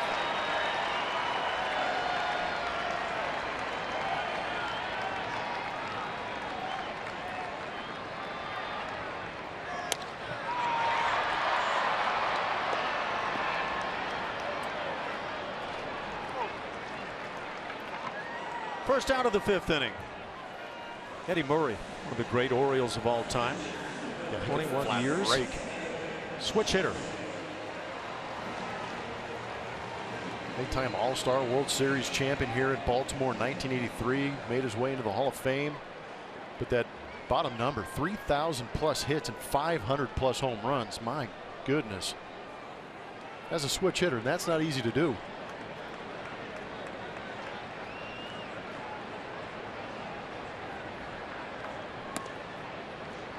Fires, misses up.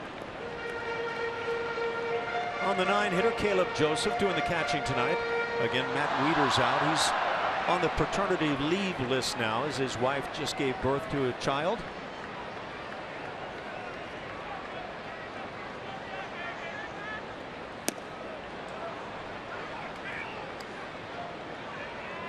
Joseph hasn't gotten a lot of playing time, hitting just 198.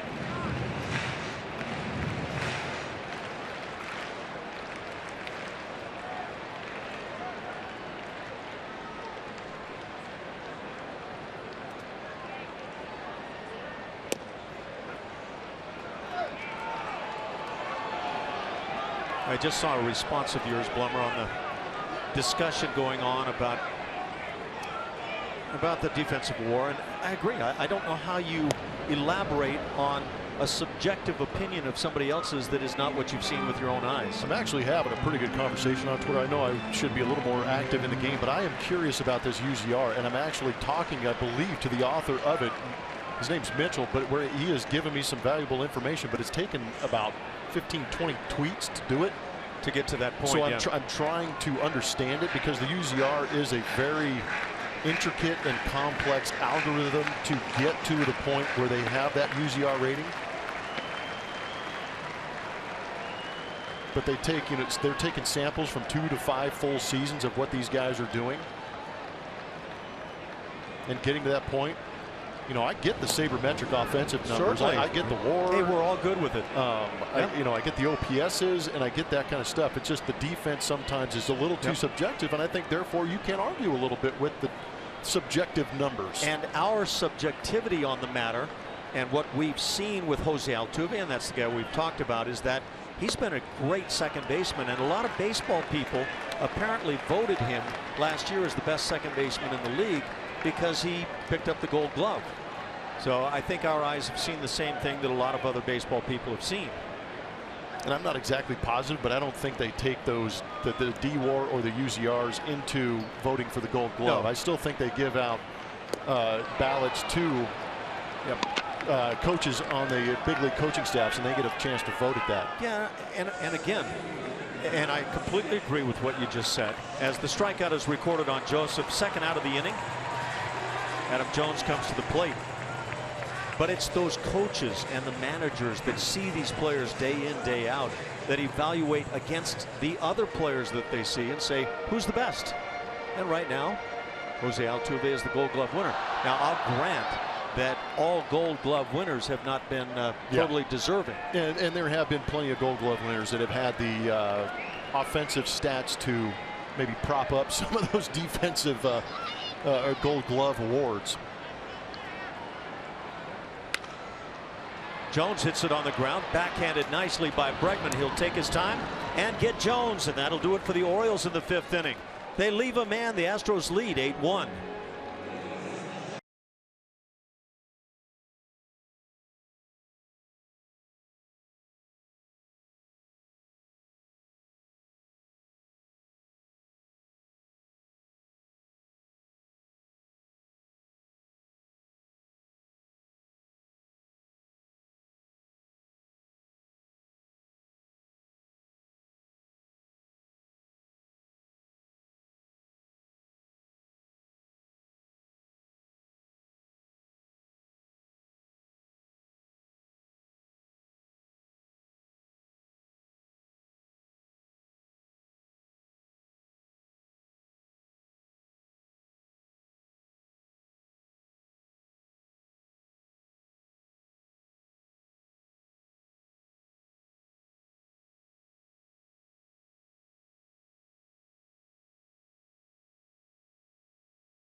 Astros are leading 8-1, and right now we're going to take a look at Houston Methodist league leaders.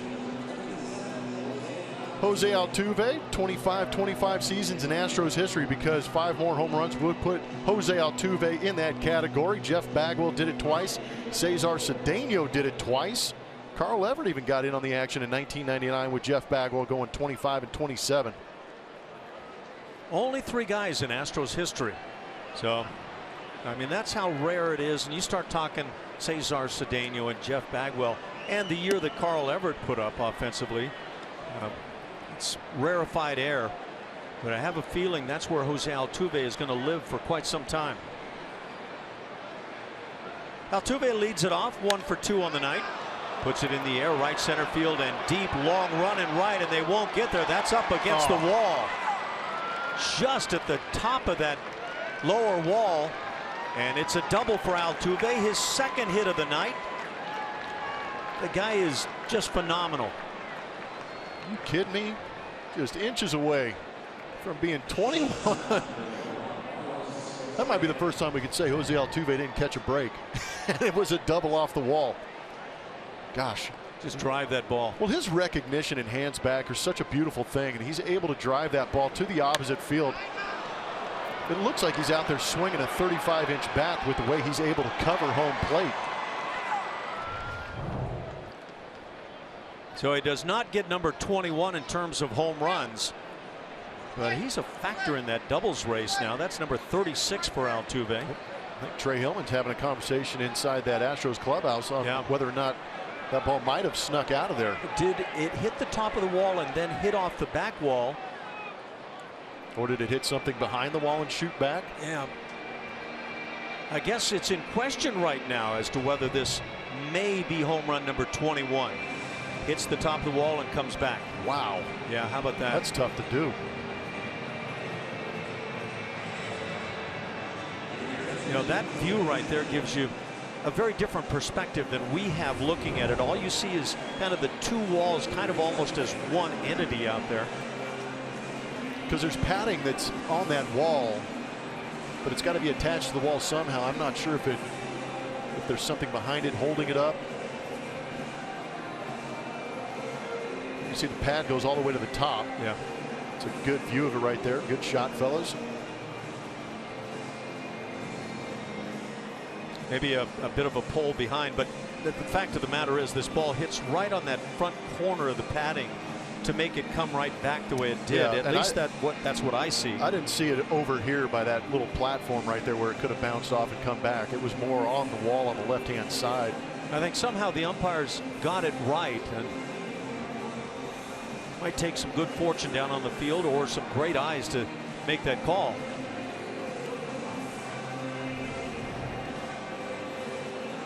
Just straight on if you get a chance to look at it.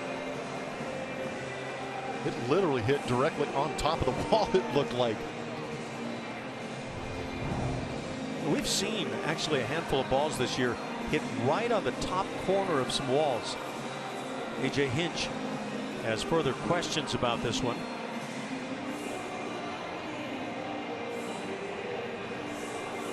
I think I've got a great idea for Julia's next hit. Go out there and investigate that outfield wall for us. Maybe we can see where the ball mark is and we can really get some in-depth analysis on it. But A.J. Hinch is arguing hard for Jose Altuve right here.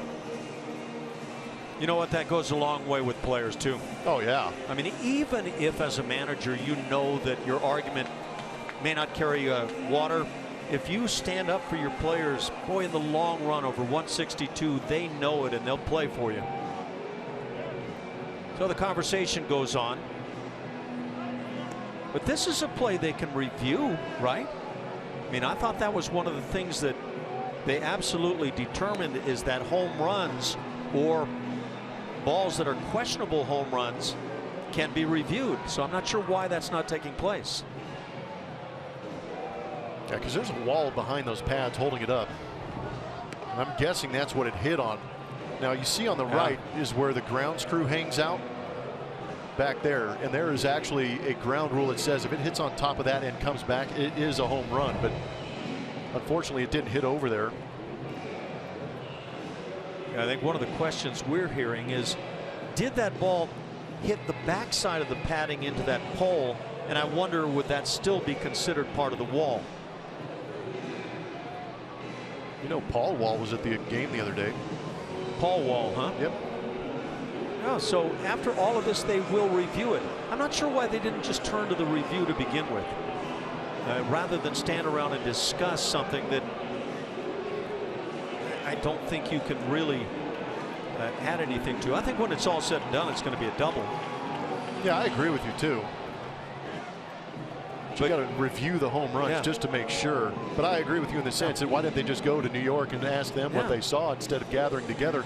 It is very tough for these umpires who are around the infield to recognize a ball is potentially going out of the ballpark and sprint out there on the run and try and read what that ball is doing.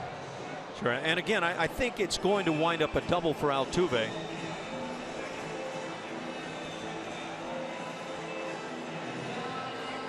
But it's kind of part of the review process is to get away with arguments on the field and all the time wasted there. Just go ahead and do it, and they finally do, and I think they will determine it is a two-bagger for Altuve. A measly double for Jose. And a lousy another hit. 36 doubles on the year.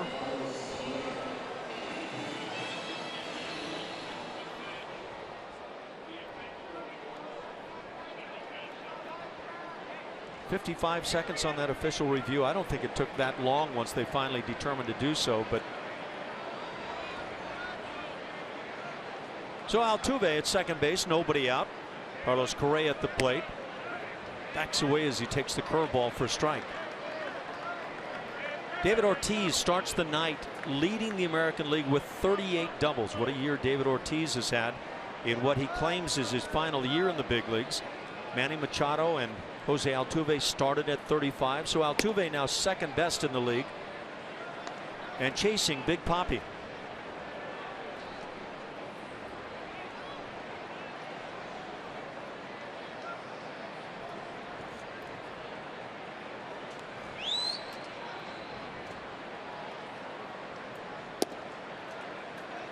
Two balls and a strike.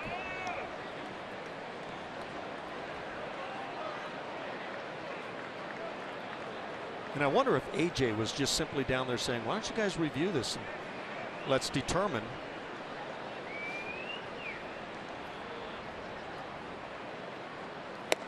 Big swing by Correa coming up empty.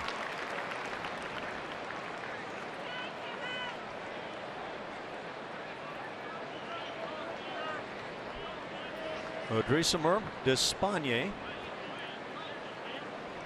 picking it up for Chris Tillman, who really struggled tonight.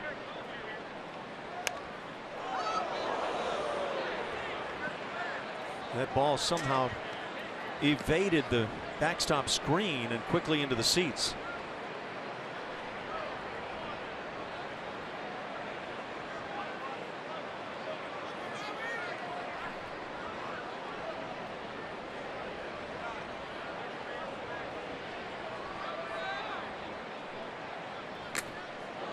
Ooh, another foul ball back that takes a bite out of Joseph, the catcher.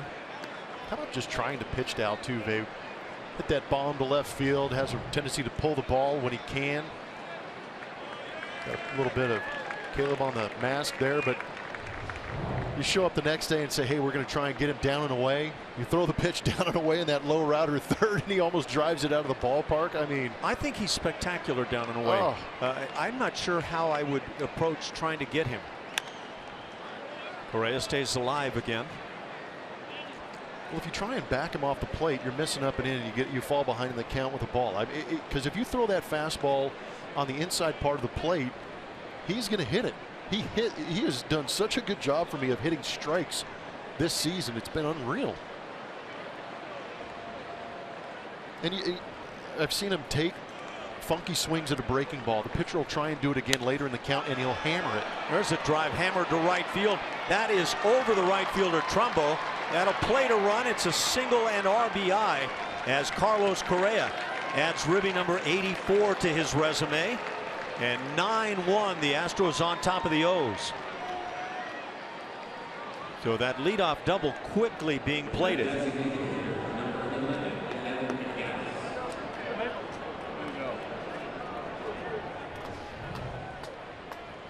a good look at the, looked like a four-seamer coming out. Down. And again, Carlos Correa showing. That's just too simple right there, Ash. Well, he let that ball travel, and all he did was drop the head on it and drive it that way. I mean, that body was in perfect position. The barrel was too. Line drive base hit for Gattis. Evan Gattis with his second hit of the night. Correa streaking to third. The throw not in time. And so the Astros have put 3 consecutive hits together here in the 6th inning and threaten for more as they lead it 9-1.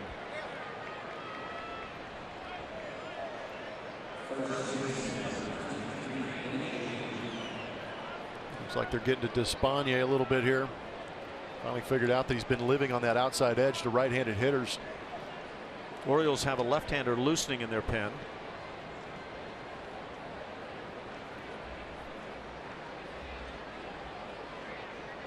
And I'm not sure what we're waiting for right now as home plate umpire Dale Scott looks toward Buck Showalter.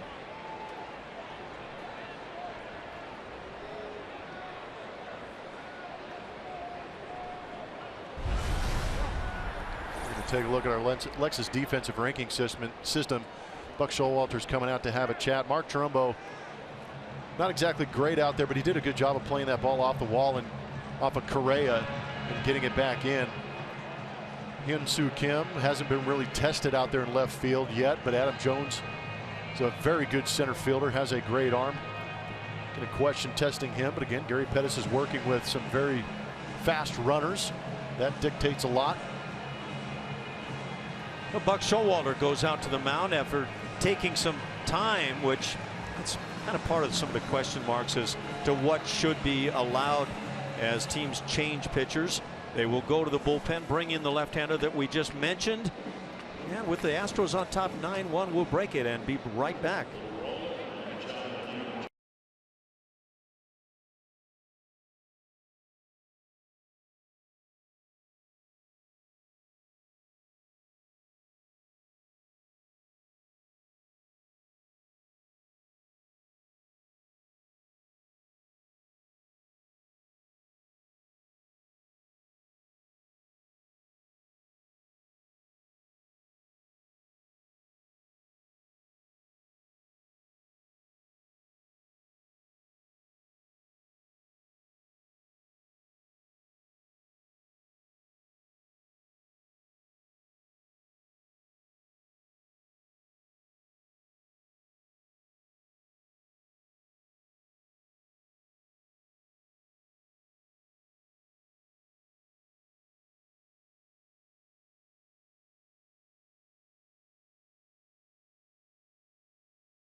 Camden Yards, 9-1 the score. Astros leading the Orioles.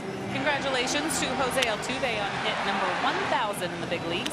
Join us Friday, August 26th, when 27,000 fans will get an Altuve 1,000 hits poster presented by Citco. Get your tickets at Astros.com or by calling 1-877-9-ASTROS. Thank you, Julia. And by the way, Jose Altuve now has 177 hits on his season as he starts that pursuit of a 2,000 mark on his career. Can he come up with that figure as quickly as he got to 1,000? He's turning into an every year 200 hit guy, isn't he? Man. Yeah, that projection of 228 this year. We don't know if he's going to get to that point, but the numbers he's putting up right now puts him on that pace. So yeah, I mean, it's phenomenal what he's doing. Infield in on the corners for the Orioles. They'll play back for 2 at short and second. Not all the way back. as it's lefty versus lefty. A.J. Reed standing in.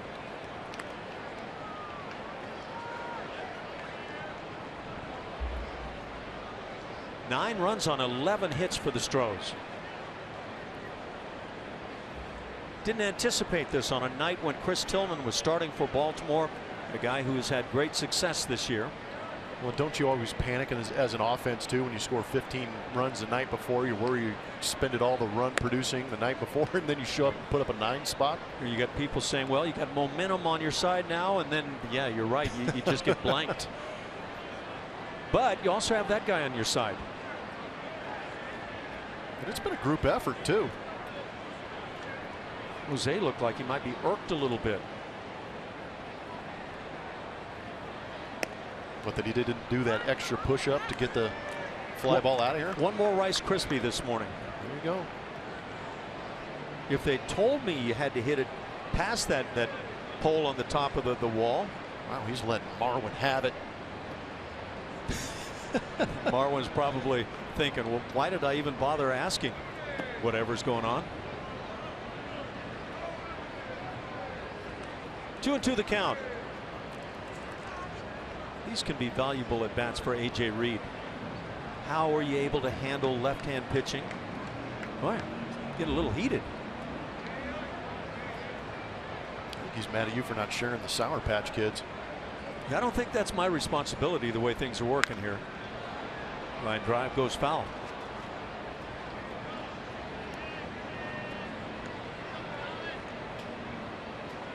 If those are nourishing, you would be a very well nourished man. I would be in the shape of my life. Yes, absolutely. Me?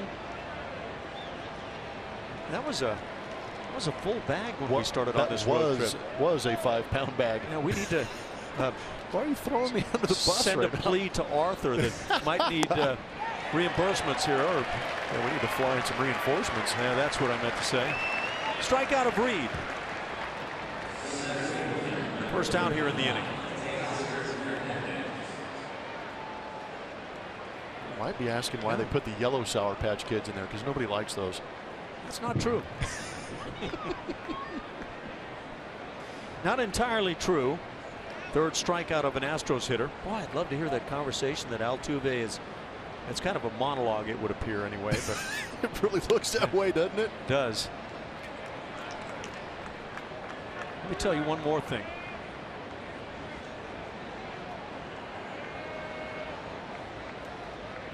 How intense do you have to be as good as what Altuve's He's arguing that he hit that ball out. Teoscar Hernandez has a 1-1 count.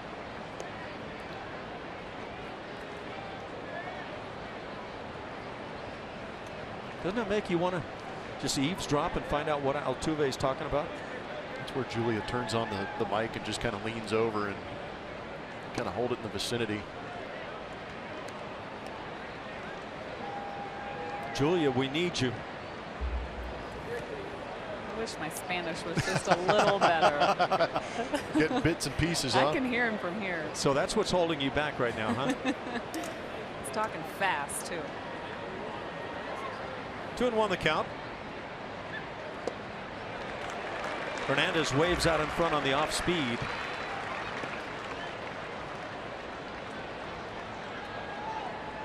One run in here in the inning. The Astros have not done it with singletons tonight. They've had 4 2-run innings and just 1 on the board here in the 6th inning.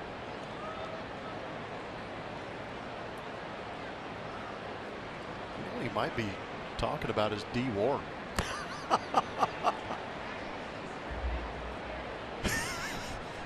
He's asking Marwin to explain it to him. That pitch apparently fouled on the check swing there at the plate. Oh, man, I can't believe I only got a double. I love this guy. Man. He is so mad he has a double right now. So mad. You remember when us mere mortals were happy about getting a double? Yeah.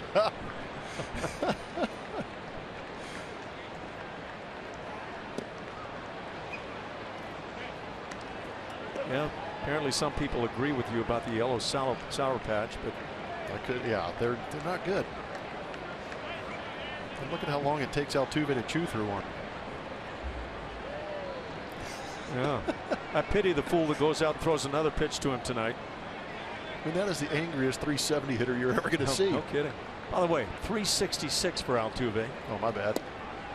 Way off. Yeah. Well, it's a walk to Hernandez. That'll load him up with one out for Jason Castro, who's had a nice night. 1 for 2, a double, a couple of RBIs, a walk, and he's flied out. But now facing the left-hander.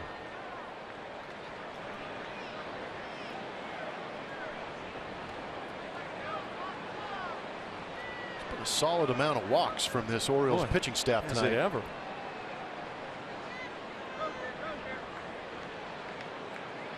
Not borderline either. It's the 8th walk of the night issued by the O's staff.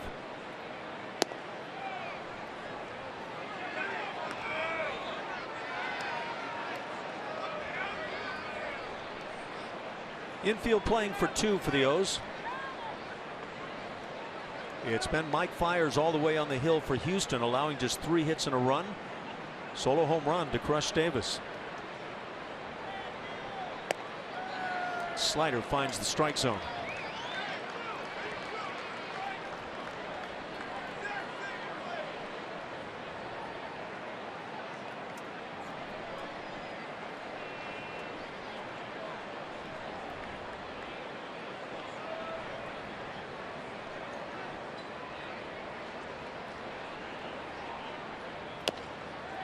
Chopper to third base. Manny Machado will fire to first for the out.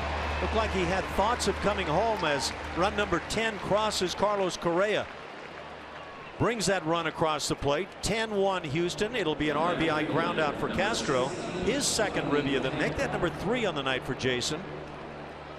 Academy Sports and Outdoors and the Houston Astros are hitting home runs for Houston, benefiting Houston Children's Charity. Most career home runs out of the 9-hole. Marwin Gonzalez 10. How about J.R. Richard? 10 bombs in that career. Not too bad. Castro, Lehner, Jonathan Villar. JR had some legit pop. Wow. My recollection has the site being Cincinnati, the old ballpark there, and not going back to Crosley, but he launched one up in the upper tank there. What? Yeah, he did.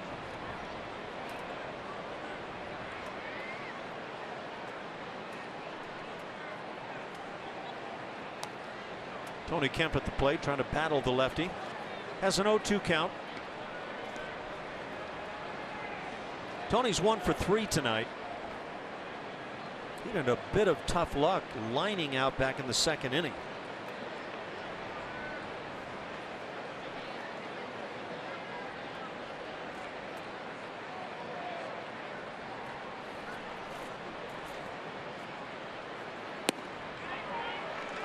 And strike 3 on Kemp as Donnie Hart gets through the inning. Houston product. Astros add 2 more runs as they extend the lead to 10-1, and Altuve continues to agonize.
to the bottom of the 6th inning, 10-1 over the Baltimore Orioles. And follow Astros baseball live with MLB.com's @Bat app. Stay up to the moment with game day, StatCast, live highlights, and more. Even at the game with Minute Maid's new Wi-Fi. Download the app for your phone or tablet now. A.J. Hinch was out talking with the home plate umpire Dale Scott a little bit more. And can only speculate as to what he might have been talking about, but after watching Jose Altuve just continue to agonize over not getting the home run, maybe just defending his second baseman a bit more. I think he's finding anybody he can to talk to about this. Guys are walking away from him now. He's hot. I'm kidding. They're not walking away from him. Hyun-Soo Kim is at the plate. Has an 0-2 count. Just a bit high.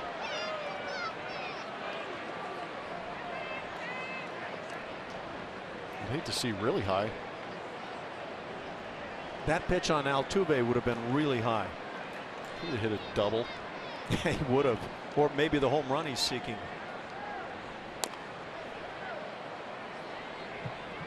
So if you could get inside the head of Jose Altuve, would you find out that he has now, as he's gotten to 20 home runs, decided, you know what, I think I can hit 30 this year. He can do anything he wants this year. That's right.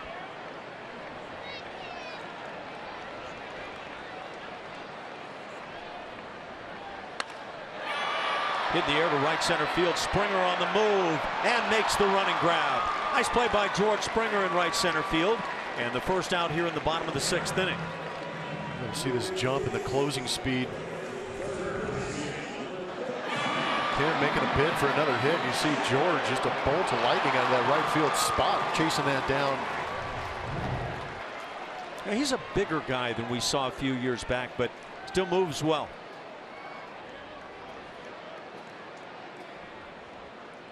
One out for Manny Machado, who's grounded out twice.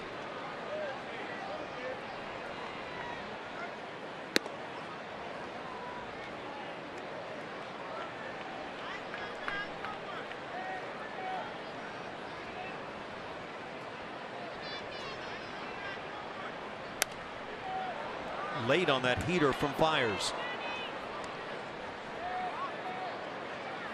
The Astros have hit 2 home runs tonight. One by Bregman back in the 1st inning. That was a 2-run shot. One by George Springer in the 5th inning, also a 2-run dinger. Number 25 for George. That's foul down the right side.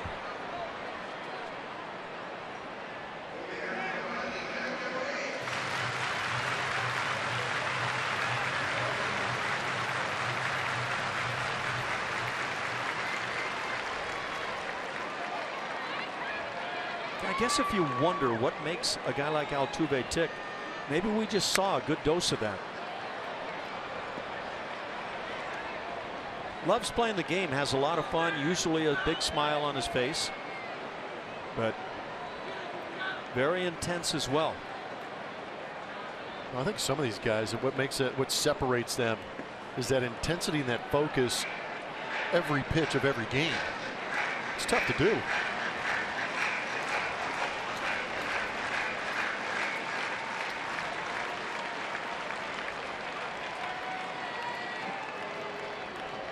Two and 2 on Machado. That curveball is hammered on the line. That'll find the wall down the left field side for Manny Machado. It'll be a 2-bagger.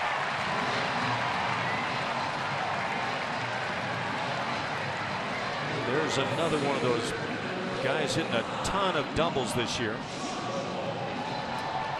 Yeah, Manny's pretty good at that. Throw him enough breaking balls and then you make a mistake with it. A good hitter like Manny Machado is going to get to it. See, trying to be on that outside corner a little perfect with it. Flipped it up there, left it out over the plate. He matches Altuve with double number 36. He's in scoring position with one out for Mark Trumbo. Trumbo is struck out and grounded out.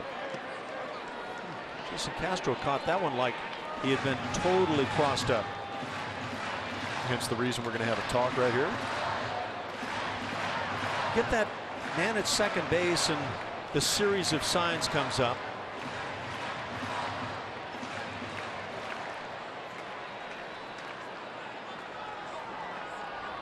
Two guys right there with 36 doubles. Not about size in this game, is it? Nope.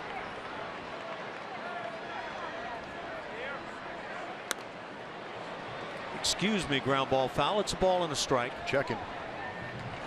Yeah. You'll get palms down if you do.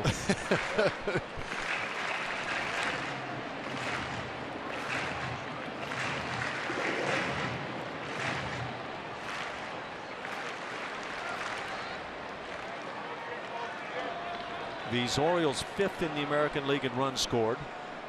It's the Boston Red Sox that have led in that category all year long. Team batting average as well.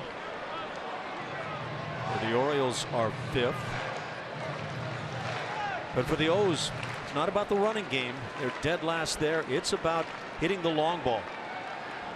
First in home runs, they've hit just one tonight.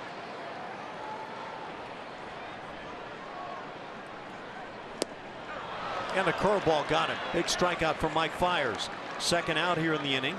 It'll bring up Chris Davis, who did hit that one home run tonight.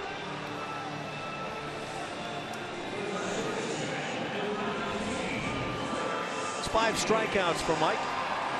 Much better located curveball. Right where Castro wanted it. Talked plenty about the issues Mark Trumbo has on that outer third.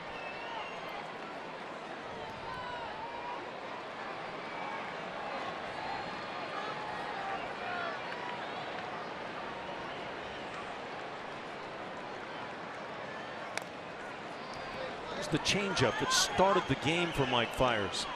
His very first pitch of the night to Adam Jones was a well spotted changeup.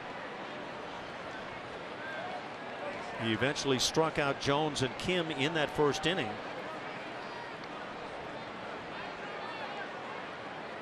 Actually, this strikeout of Trumbo, number 6 on the night. He struck out Alvarez, who reached on a wild pitch on that one.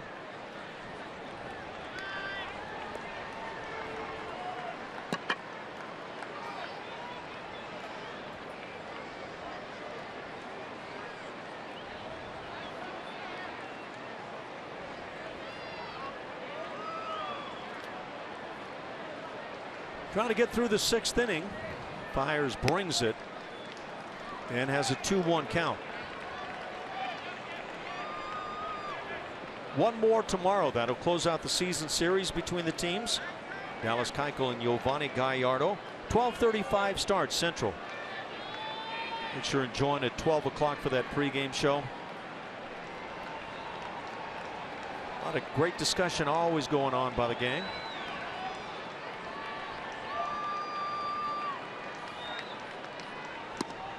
And now 3-1.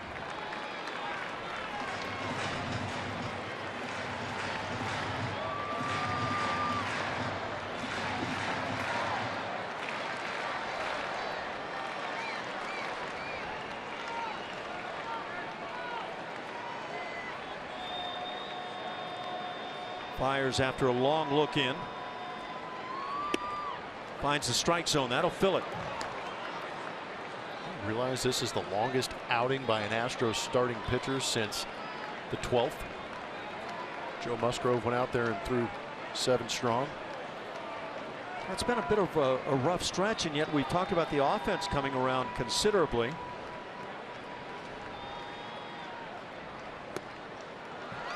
That hanging breaking ball gets away from Castro, and should be a pass ball there on ball 4 to Davis, as moving into third base is Machado, and apparently crossed up again. Castro is a little heated.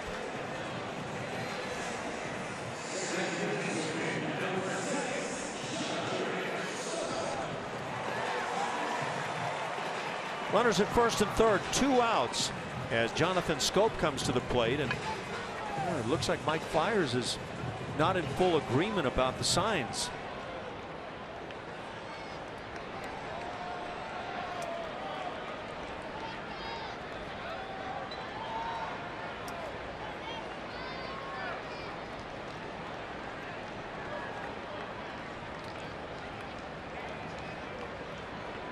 Astros bullpen still quiet as Schoop fouls it back. Big hole on the right side. Looked like he might have been shooting that way. There's that bullpen. See Brad Peacock there in his first game of the year for the Astros last night. Pitched a solid 9th inning.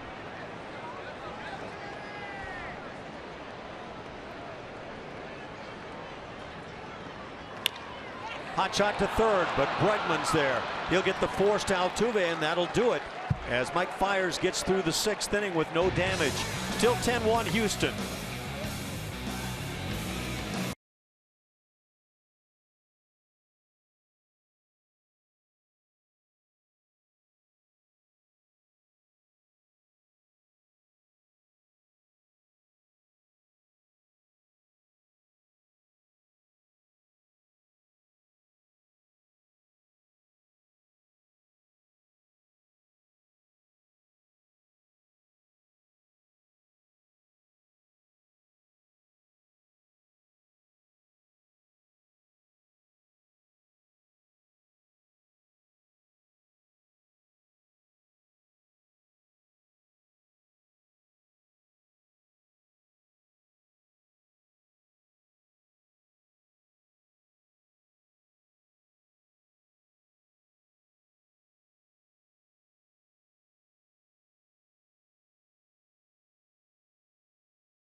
Top of the 7th. Kick off your weekends at every Friday night home game with the best fireworks show in town. Our next fireworks spectacular is August 26th and is 2016 Chart Toppers theme.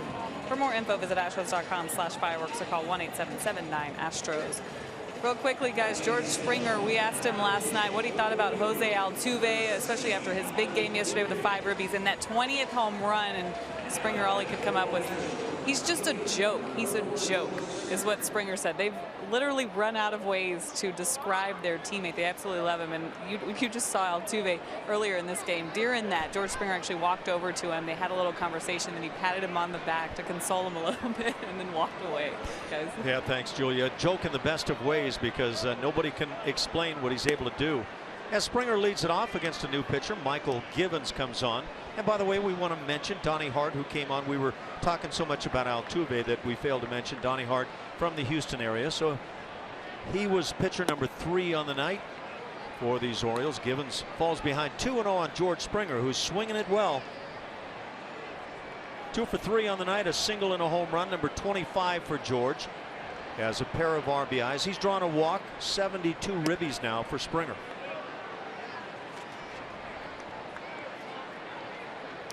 Michael Givens on the mound for the Baltimore Orioles. Another pitching change for Buck Showalter. Pretty good ERA on the season, 3.05. Young man is a converted shortstop, proven to be pretty good out of that bullpen. With the 2 hits tonight, Springer now hitting .264.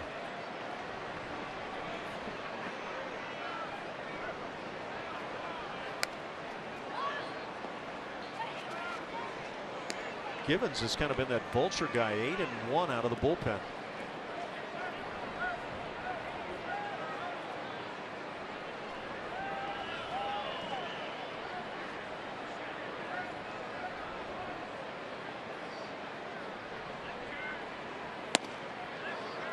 And close on the 3-2, but ball 4 called. Another walk as the Astros try to take advantage again.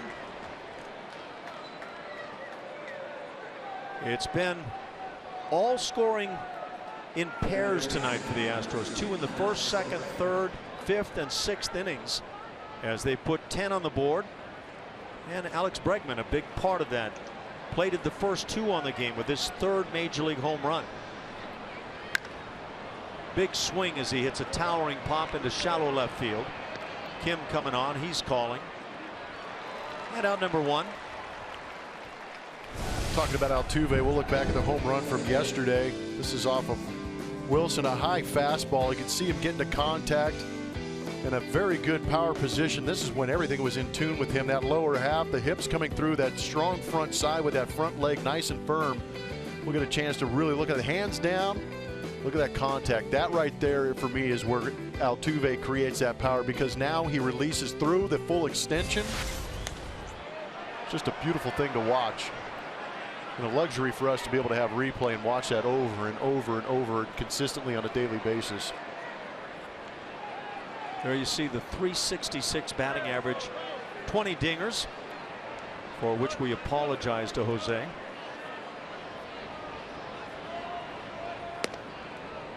Ball and a strike on Jose. He got fired up after that ruling of the double. It appeared to be the correct call to me.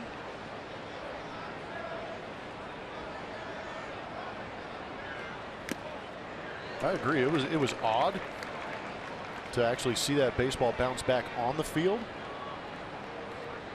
but there was really nothing else that I could see that said it was a home run. Yeah, I don't know how you, if you had that called against you the other way, I think you'd say, what's going on here? But oh yeah, if I'm Jose Altuve, I'm like, hey. Line drive hit to Machado. That's the second out of the inning. So Jose, in a bid for a 3rd hit on the night, comes up empty. And he thought he was hot before. Yeah, he's going to have to go back and find a spot where nobody's hanging around.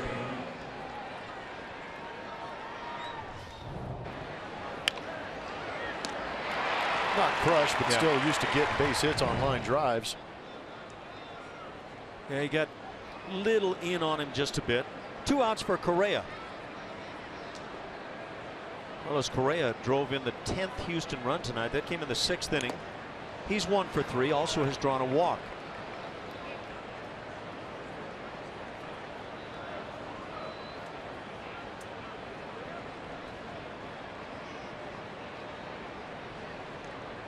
Well, maybe he's calmer about this line out than the double versus home run.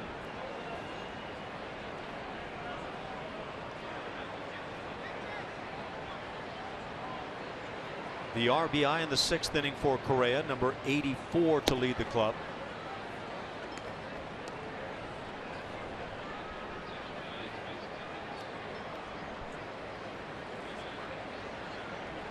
We mentioned the big crowd tonight. Over 39,000 on hand here in Baltimore. It would appear that some of those 39,000+ have already possibly filed out, maybe just grabbing some snacks. But with the Astros leading at 10-1, trying to make it 5 out of 6 following tonight's game against Baltimore on the season. Good swing by Correa. Tell you what, Correa's been putting some battles together with some of these ABs tonight, fouling off some tough pitches. They have been really coming after him with some tough sequences, but still salvaging a hit here and there. 51 RBIs now, and a 53rd game tonight for Correa since June 20th. Second best in the major leagues in that span.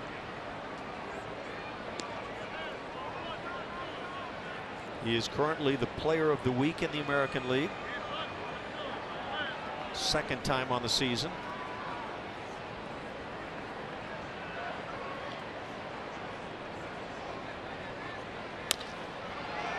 Hits it in the air to left center field and deep. Kim on the move. Right in front of the wall, makes the catch. So Correa comes up just shy in a bid. That'll do it in the 7th inning as the Astros fail to get on the board. Still leading 10-1. And we will hang around.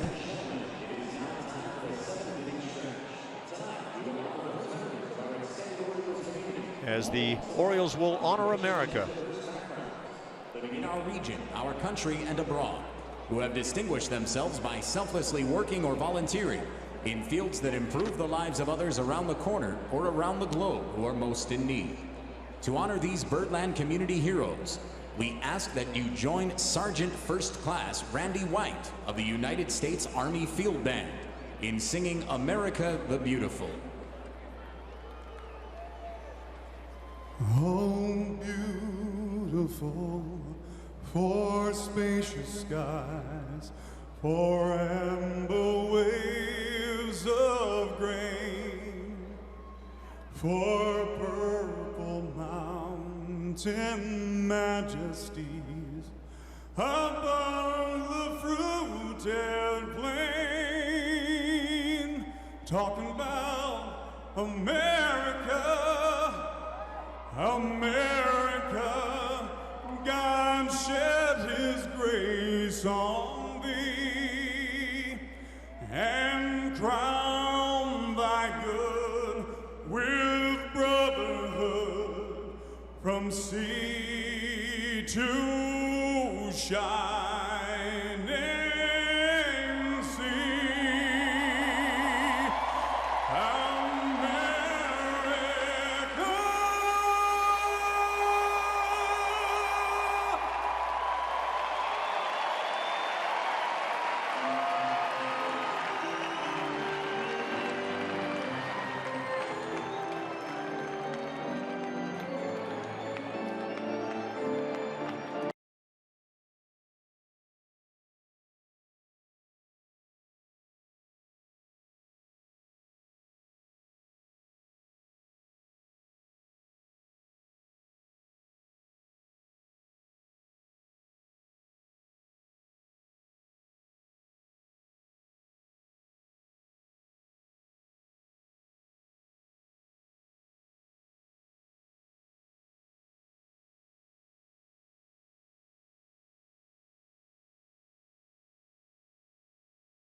Leading 10-1 over the Baltimore Orioles. Tune in starting Monday for your chance to win 2 round-trip tickets on Southwest Airlines in our Wanna Get Away Week sweepstakes. Watch for the winning word during Astros games next week and visit rootsports.com/wannagetaway to enter and win. I want to hear that again. You can't, because that is as good as it gets. Head salts are pretty good here on the field. 10-1 Astros lead. We go to the bottom of the 7th inning. It's Mike Fiers on the hill once again. Shift on as we face the bottom 3 in the order. Pedro Alvarez at the plate. 0 for 2. Struck out in the 5th inning on a curveball in the dirt that kicked away from Jason Castro. So it was a strikeout and a wild pitch, enabling Alvarez to reach.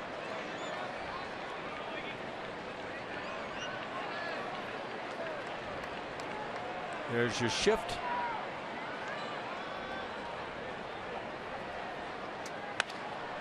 Pitch popped up on the left side. That leaves Bregman with a long run to get to it. He'll get there easily and make the play. Out number 1.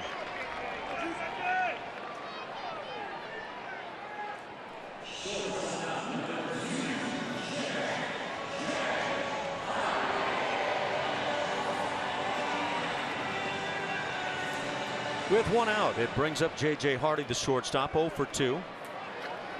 Robbed by Springer back in the 3rd.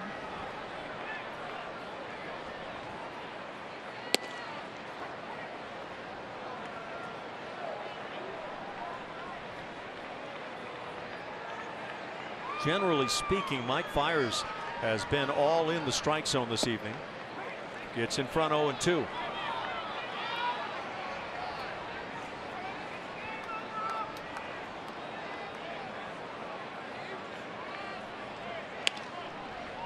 Curveball grounded back to third. Bregman on the run and a hop. AJ can't come up with it. And likely an infield single, but a heck of an effort by Bregman.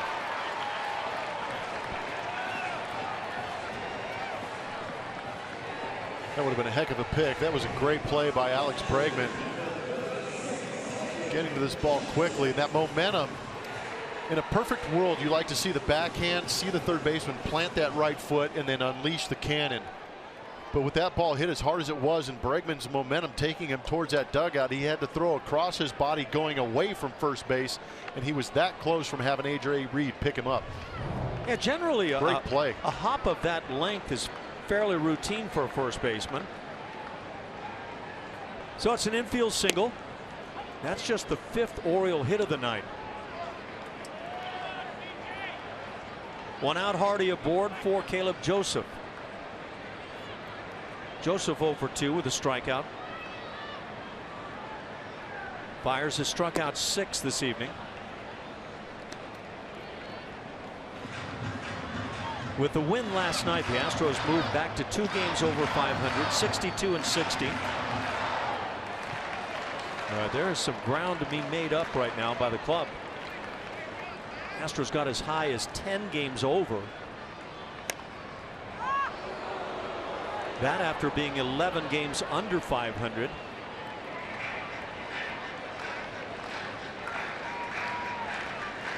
Tell you what, with this big lead, AJ's letting Mike Fiers go out there. That was his 100th pitch. Right now, you got Peacock starting to get loose in the pen. It would be a 2nd consecutive night for Brad. And the strikeout of Joseph, number 7 on the night, recorded by Mike Fiers. 2 down in the inning, and back to the top with Adam Jones.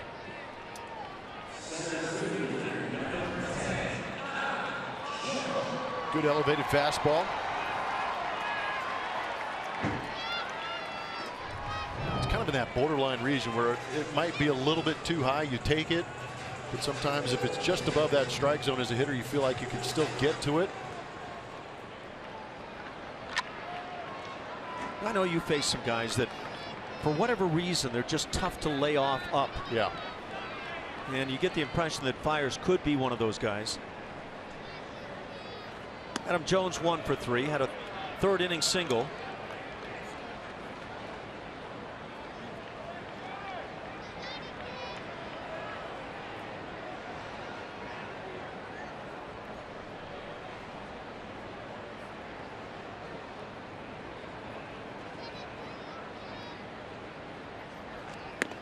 There's that high heater at 90 for Fiers.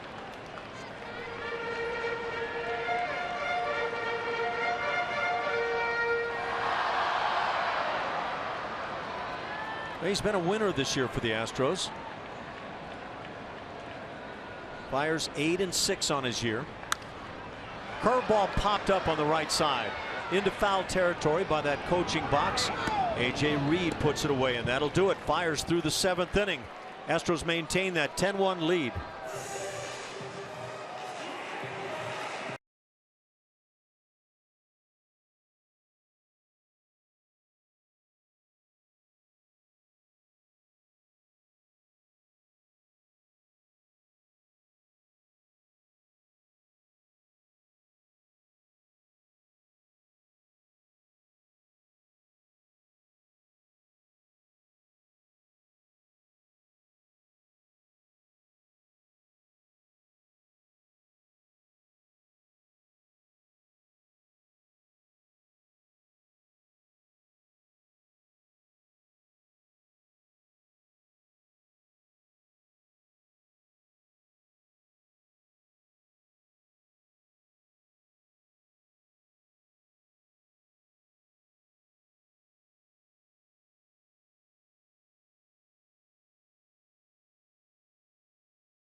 Mike Fiers has been great tonight. The Astros bats have been alive, and they lead it 10-1 over the Orioles. They'll try to add more as Evan Gattis will come to the plate. There have been some communication problems between those two tonight, but when it's all said and done, it's working out well, and big smiles are all over the place. Changes for the Orioles now. Brad Brock comes in to pitch. Pitcher number 5 on the night for Baltimore. Nolan Reimold is in center field. Steve Pearce is the second baseman, and Ryan Flaherty is now the third baseman.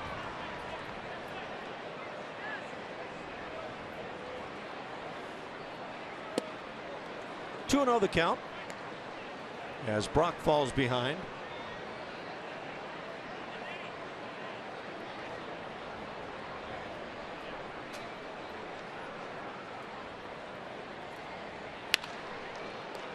Diving stop at third base. Done well by Flaherty, so he makes a gem on the first opportunity. Evan Gattis robbed starting the 8th inning. You better be loose if you're coming off the bench. Man, Gattis with a shot down there. Nice play by Flaherty.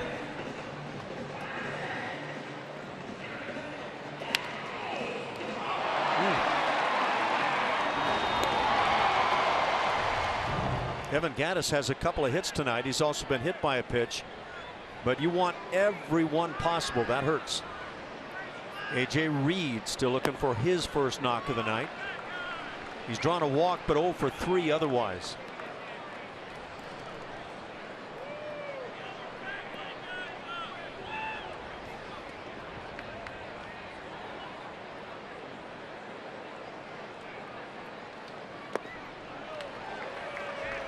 Oh, 2 the count on A.J.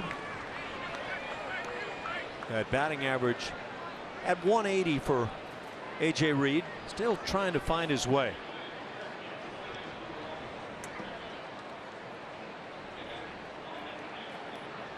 Mike Fiers 7 innings of 1-run ball tonight. Meanwhile, the Orioles, with Brad Brock now, have sent 5 men to the hill.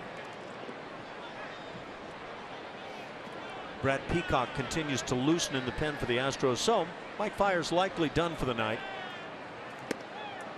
Just away on Reed.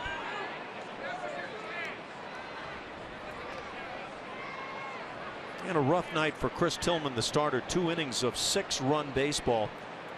All those runs earned, 5 walks. 3-2.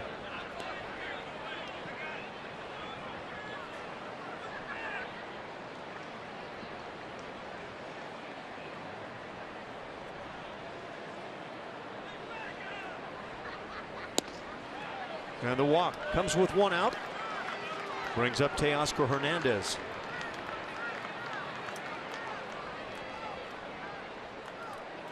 Brock is having himself a great year. Talked about Michael Givens having 8 wins. How about another guy in their bullpen right here? And Brock having 7 wins. 19 holds and that whip under 1. That is the 10th walk issued by Baltimore pitching.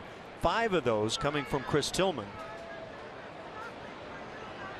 Despaigne a pair, Hart and Givens each walked a man, and now Brad Brock has gotten into the act.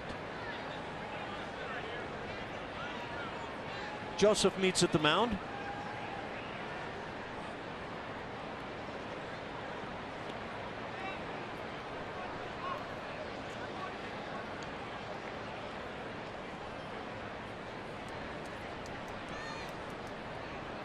We're in the 8th inning. It's been all Astros. 2 runs back in the first inning. Courtesy of home run number 3 in the big leagues by Alex Bregman. He got it going, and the bats have not stopped. Ground ball to short. They'll go 6, 4, and 3 for the double play. 3rd turn by the O's tonight, and that'll get them out of the 8th inning. Astros still on top, 10-1 over the Orioles.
the Orioles, and it's the bottom of the 8th. Time to reveal the winner of our Chevy Stroh poll. Thanks for voting tonight at Root Sports SW, or you can follow us on Twitter. Should defensive WAR be included in a player's overall WAR was the question tonight. 44% says yes. Defense is important. 32% of you did not understand what the guys were explaining in the booth, I guess. Wow, put it right on us. I thought you guys did a great job. Don't backpedal. They just need to rewind and listen to you guys again. There you go. Nicely done, Julia. Brad Peacock takes over here in the 8th inning. So Mike Fiers is done as he puts up a strong 7 innings. And now Brad Peacock for a second straight night. Also, Alex Bregman moves to second base. Altuve is out. And Tyler White comes in to pick it up at third.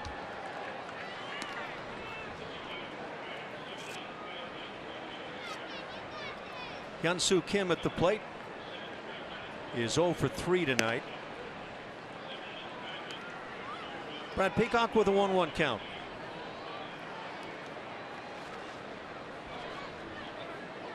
.104 pitches on the night for Fiers. Line drive hit right to Bregman at second base, and out number 1.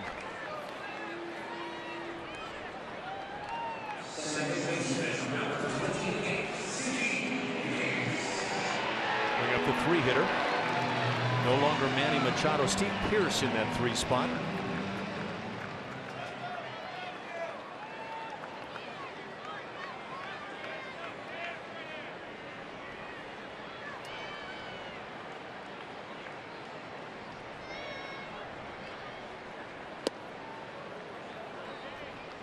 Pearce has hit .305 on his year, 10 home runs.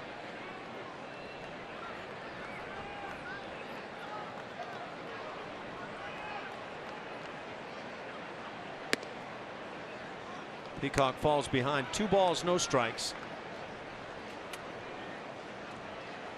The Astros with 2 in the 1st, 2nd, 3rd, 5th, and 6th innings. And the only Oriole run of the night came back in the 4th on a bomb hit by Crush Davis.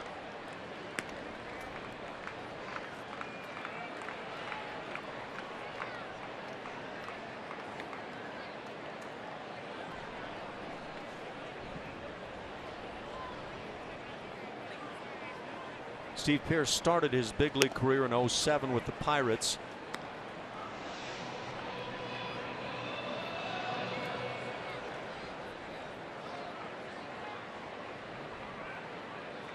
Even played with the Astros a bit in 2012.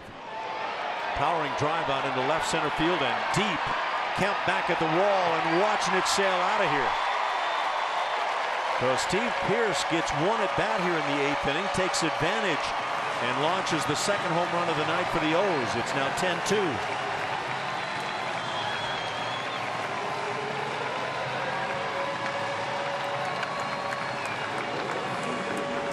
Sometimes you come off the bench and you just figure you're going to get 1 AB. Might as well just let it go. Steve Pearce, he's been a thorn in the Astros side in recent history as a Baltimore Oriole. Continues it right here. Got 64 major league home runs. Strike at the knees from Peacock. Mark Trumbo has an 0 for 3 night. A couple of punch outs this evening.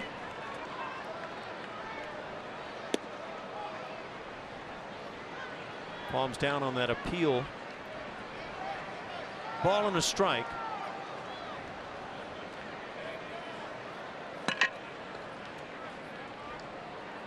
Mighty tough lineup the O's throw at you.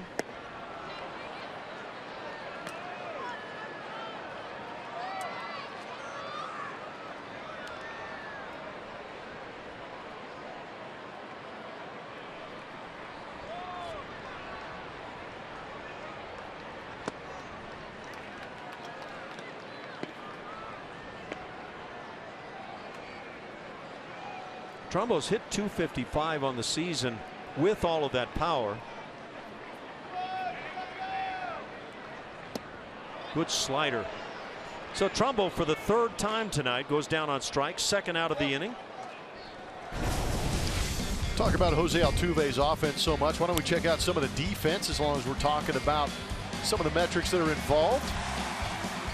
Showing some athleticism and creativity, catching that one over his shoulder. We've seen him lay out a plenty. But he has been a delight. Not actually since 2013 when I came on the job and was actually able to sit up here in the booth and watch him play a consistent second base. He has gotten so much better at defense over the last 4 years. And he's made a lot of plays like we just watched. Quick at bat here for Francisco Pena as he flies out, batting for Chris Davis. And that'll do it. It's 10-2 Houston.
We're going to take a look around Major League Baseball, and those guys right there are 3, 4, and 5 in the batting race. Well behind Jose Altuve, but still impressive that you've got 3 guys in your lineup in the top 5 in batting average in the American League.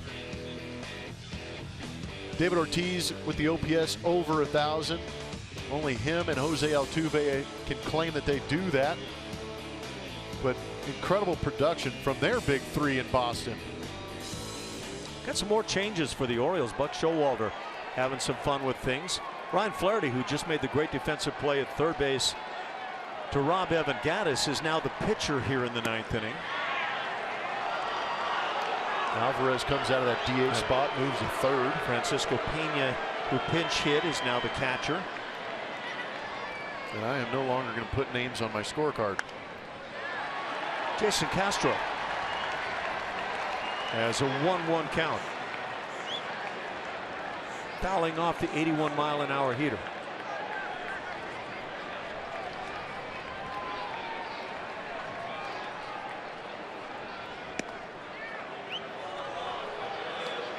The Astros with 11 hits on their evening. 2 for Springer, 2 for Bregman, 2 for Altuve, 2 more for Evan Gattis. A.J. Reed has taken an 0 for 3. Teoscar Hernandez 0 for 2 this evening, but has walked 3 times, and there's a drive to right. Jason Castro takes advantage and launches one to right field for Castro, number 9 on the year, and that extends the lead 11-2 here in the 9th inning.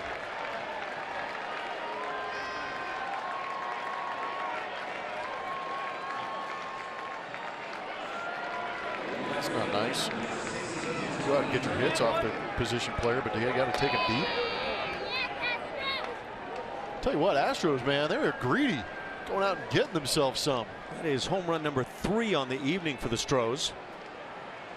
Jason Castro has started to pick up that home run bat here recently. It's the first time Ryan Flaherty has pitched in his big league career, and so that means he's got an infinite ERA. Yeah, that ERA is. It's I don't know, how do you deal with that one statistically? I don't know. Psych session after the game.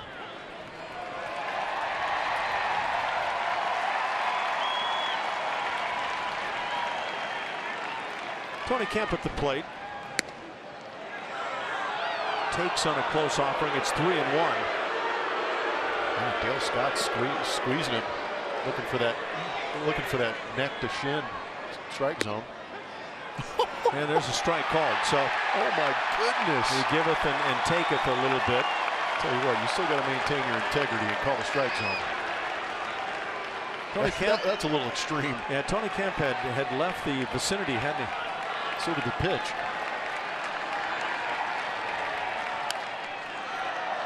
Yeah, I think the message is go ahead and take a swing. I'd be scared to death to take a pitch right now. Look at those 5 pitches. The count's 3-2.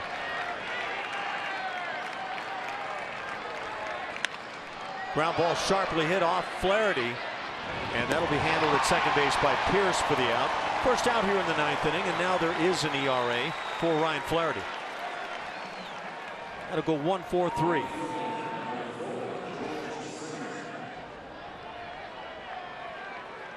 On everyone's scorecard except for that of Jeff Blum. Yeah, I quit. George Springer comes to the plate. Singled and homered. He's drawn a walk. And he lines one of the gap in left center field. He's got hit number 3 and number 7 on the last couple of ball games for George. Take advantage when you can.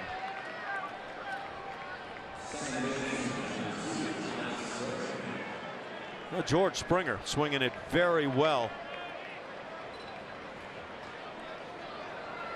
Bring up Alex Bregman. Talk about swinging it well.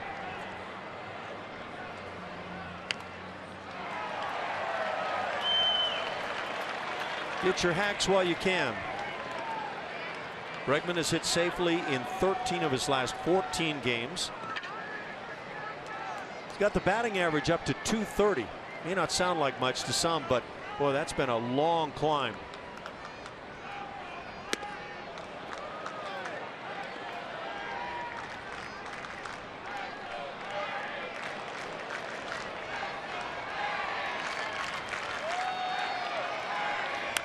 There's a line drive down the left side.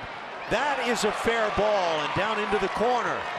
That'll plate Springer. Run number 12 as the Astros maintain that 2 runs per scoring inning effort on the evening. 12-2 RBI double for Bregman. And he stays hot. His 3rd hit of the night. Ball running in, but the velocity off Flaherty allows Bregman to get the head on that one. So if they bring in a position player to pitch, should the opposing team bring pitchers in to hit? Ooh. Never seen that happen on the fly ball to right field now. Tyler White, who came on in the Altuve spot, flies out. So Tyler goes 0 for 1 on his night.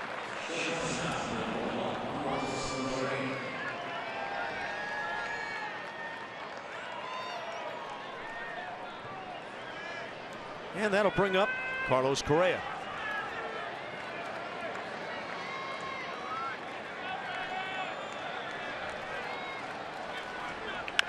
Correa chops one to third. The throw in the dirt, and everybody's safe. Oof. Yeah, that is. It is one of those tough plays. It'll be an E5 on Pedro Alvarez, who had been a third baseman with the Pirates. Had a chance to just tag the runner coming his way, Bregman, but chose instead to fire to first base, put it in the dirt.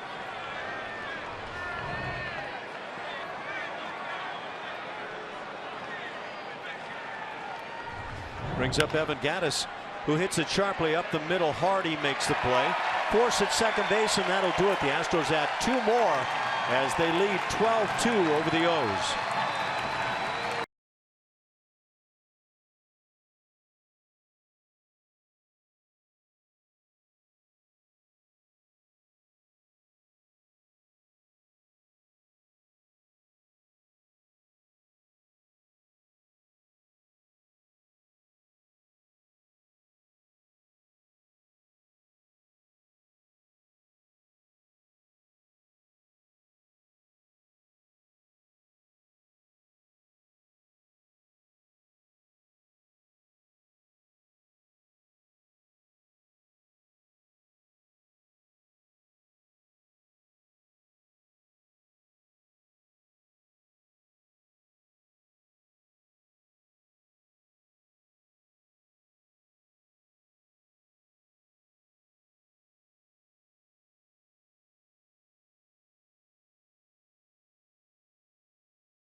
The Orioles and their fans wondering what has happened as the Astros are pummeling away tonight, leading 12-2. Tony Sipp comes on to work the bottom of the 9th inning, and he'll face the 6, 7, 8 spots for the O's. And for the 4th time in the last 10 games, the Astros have put double-digit runs on the board. They've won all 4 of those games. I got an idea. Keep doing it. Keep doing it, huh? Well, you're a little premature, but it would seem to be likely.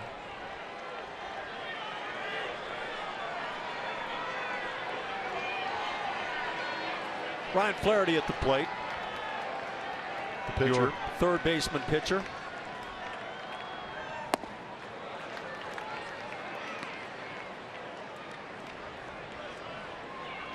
Has picked up an ERA in the major leagues.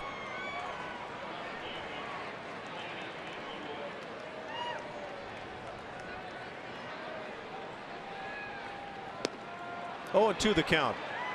Tony Sipp gets right in front. Mike Fiers, of course, in a position to pick up the W tonight. For Fiers, it would be win number 9 if he can get it.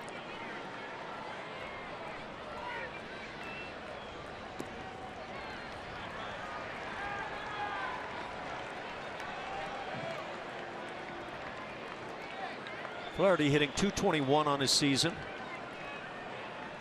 Not going to get a lot of playing time as backup infielder with these Orioles. Manny Machado at third base.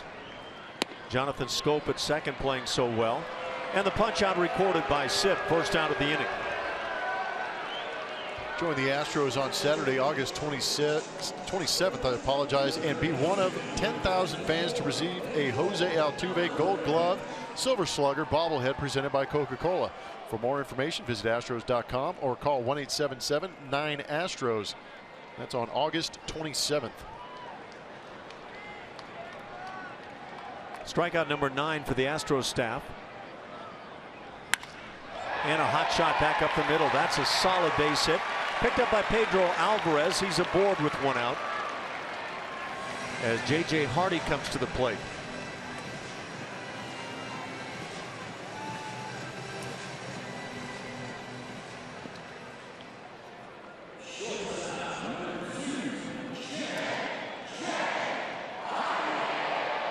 Fans get involved here in Baltimore with not only the O in the national anthem, but J.J. Hardy.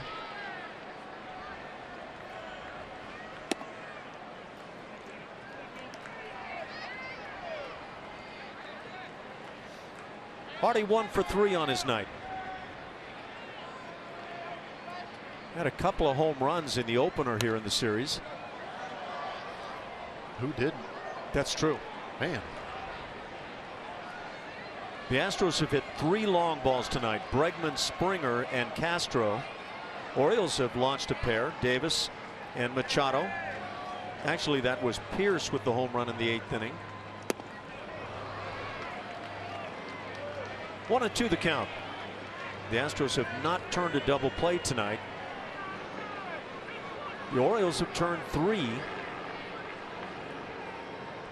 But those have certainly not factored in the scoring.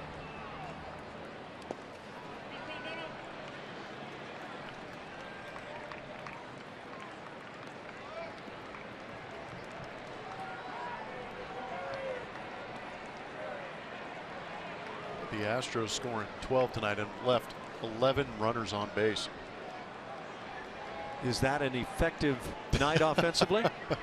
That is creating traffic. So if you could do that all year long, you would lead the league in runners left on base, but you would also lead in runs scored, right? Yep. Also likely to win a few games. I was going to say you're creating some serious opportunities. Count stays at 2-2. Just it's a good looking line score for the Astros. First 3 innings, 2 runs apiece, and then 2 in the 5th, 2 in the 6th, 2 in the 9th. Yeah, they haven't messed around just putting a single run on the board. And now 3-2. Again tomorrow, Dallas Keuchel against Giovanni Gallardo. 12:35 start Central. 12 o'clock on that pregame show.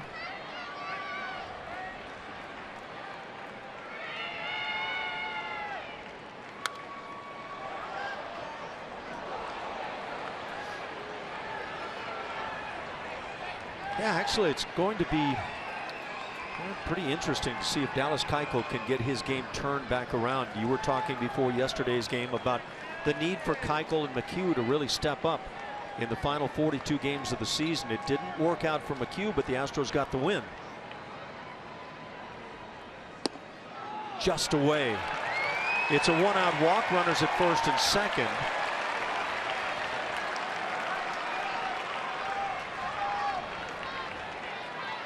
And the 9-hitter, catcher Caleb Joseph at the plate. A long night for Joseph. Not only sitting behind the plate, watching 12 runs score, but 0 for 3 with a couple of strikeouts.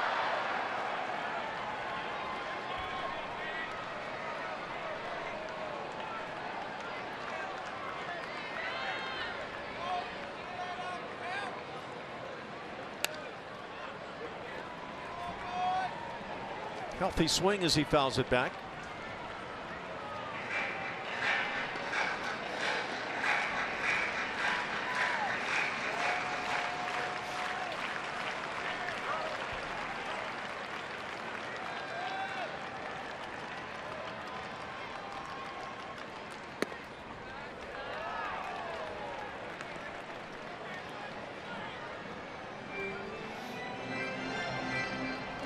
What do you take out of a game like this, Blummer, for the Astros? Big numbers. And the confidence knowing you can score double-digit runs in back-to-back games.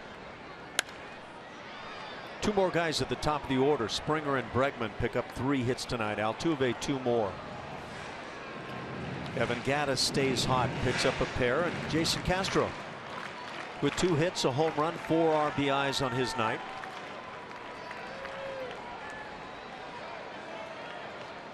And then there's Mike Fiers.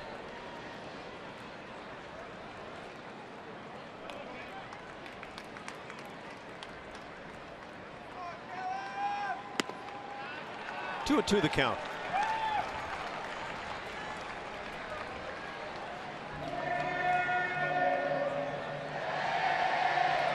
I think the Orioles have to be very concerned about Chris Tillman. I would imagine there's some conversations around that. Really didn't pick up that velocity until the latter part of his outing. He wasn't out there very long. Wow. Just inside, that'll fill it. Flaherty had a bigger strike zone than this.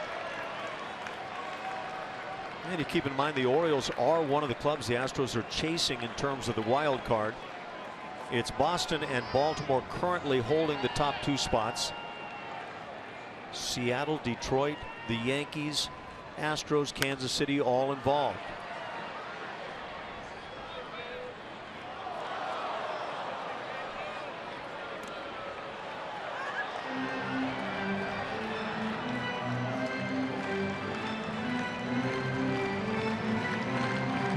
Keep those eyes open.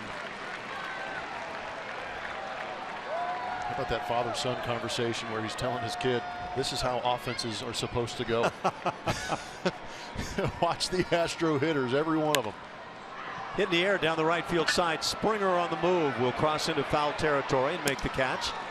And that's the 2nd out of the inning.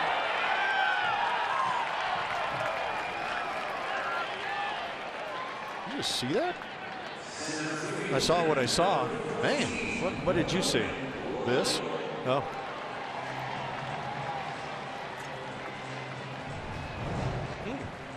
Bo Jackson never did it better. Well, important to note that before he snapped it over his knee, he smashed it on the ground. Oh, is that right? Yeah. Possibly already broken. Yes. Top spot in the order. This is Nolan Reimold, his first plate appearance of the night.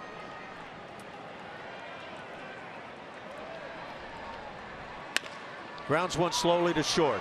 Correa on the move. He'll make the play, and that'll do it. Tony Sipp gets through the 9th inning without any damage. And the Astros have a big night as they make it 2 out of 3 here in the series, 5 out of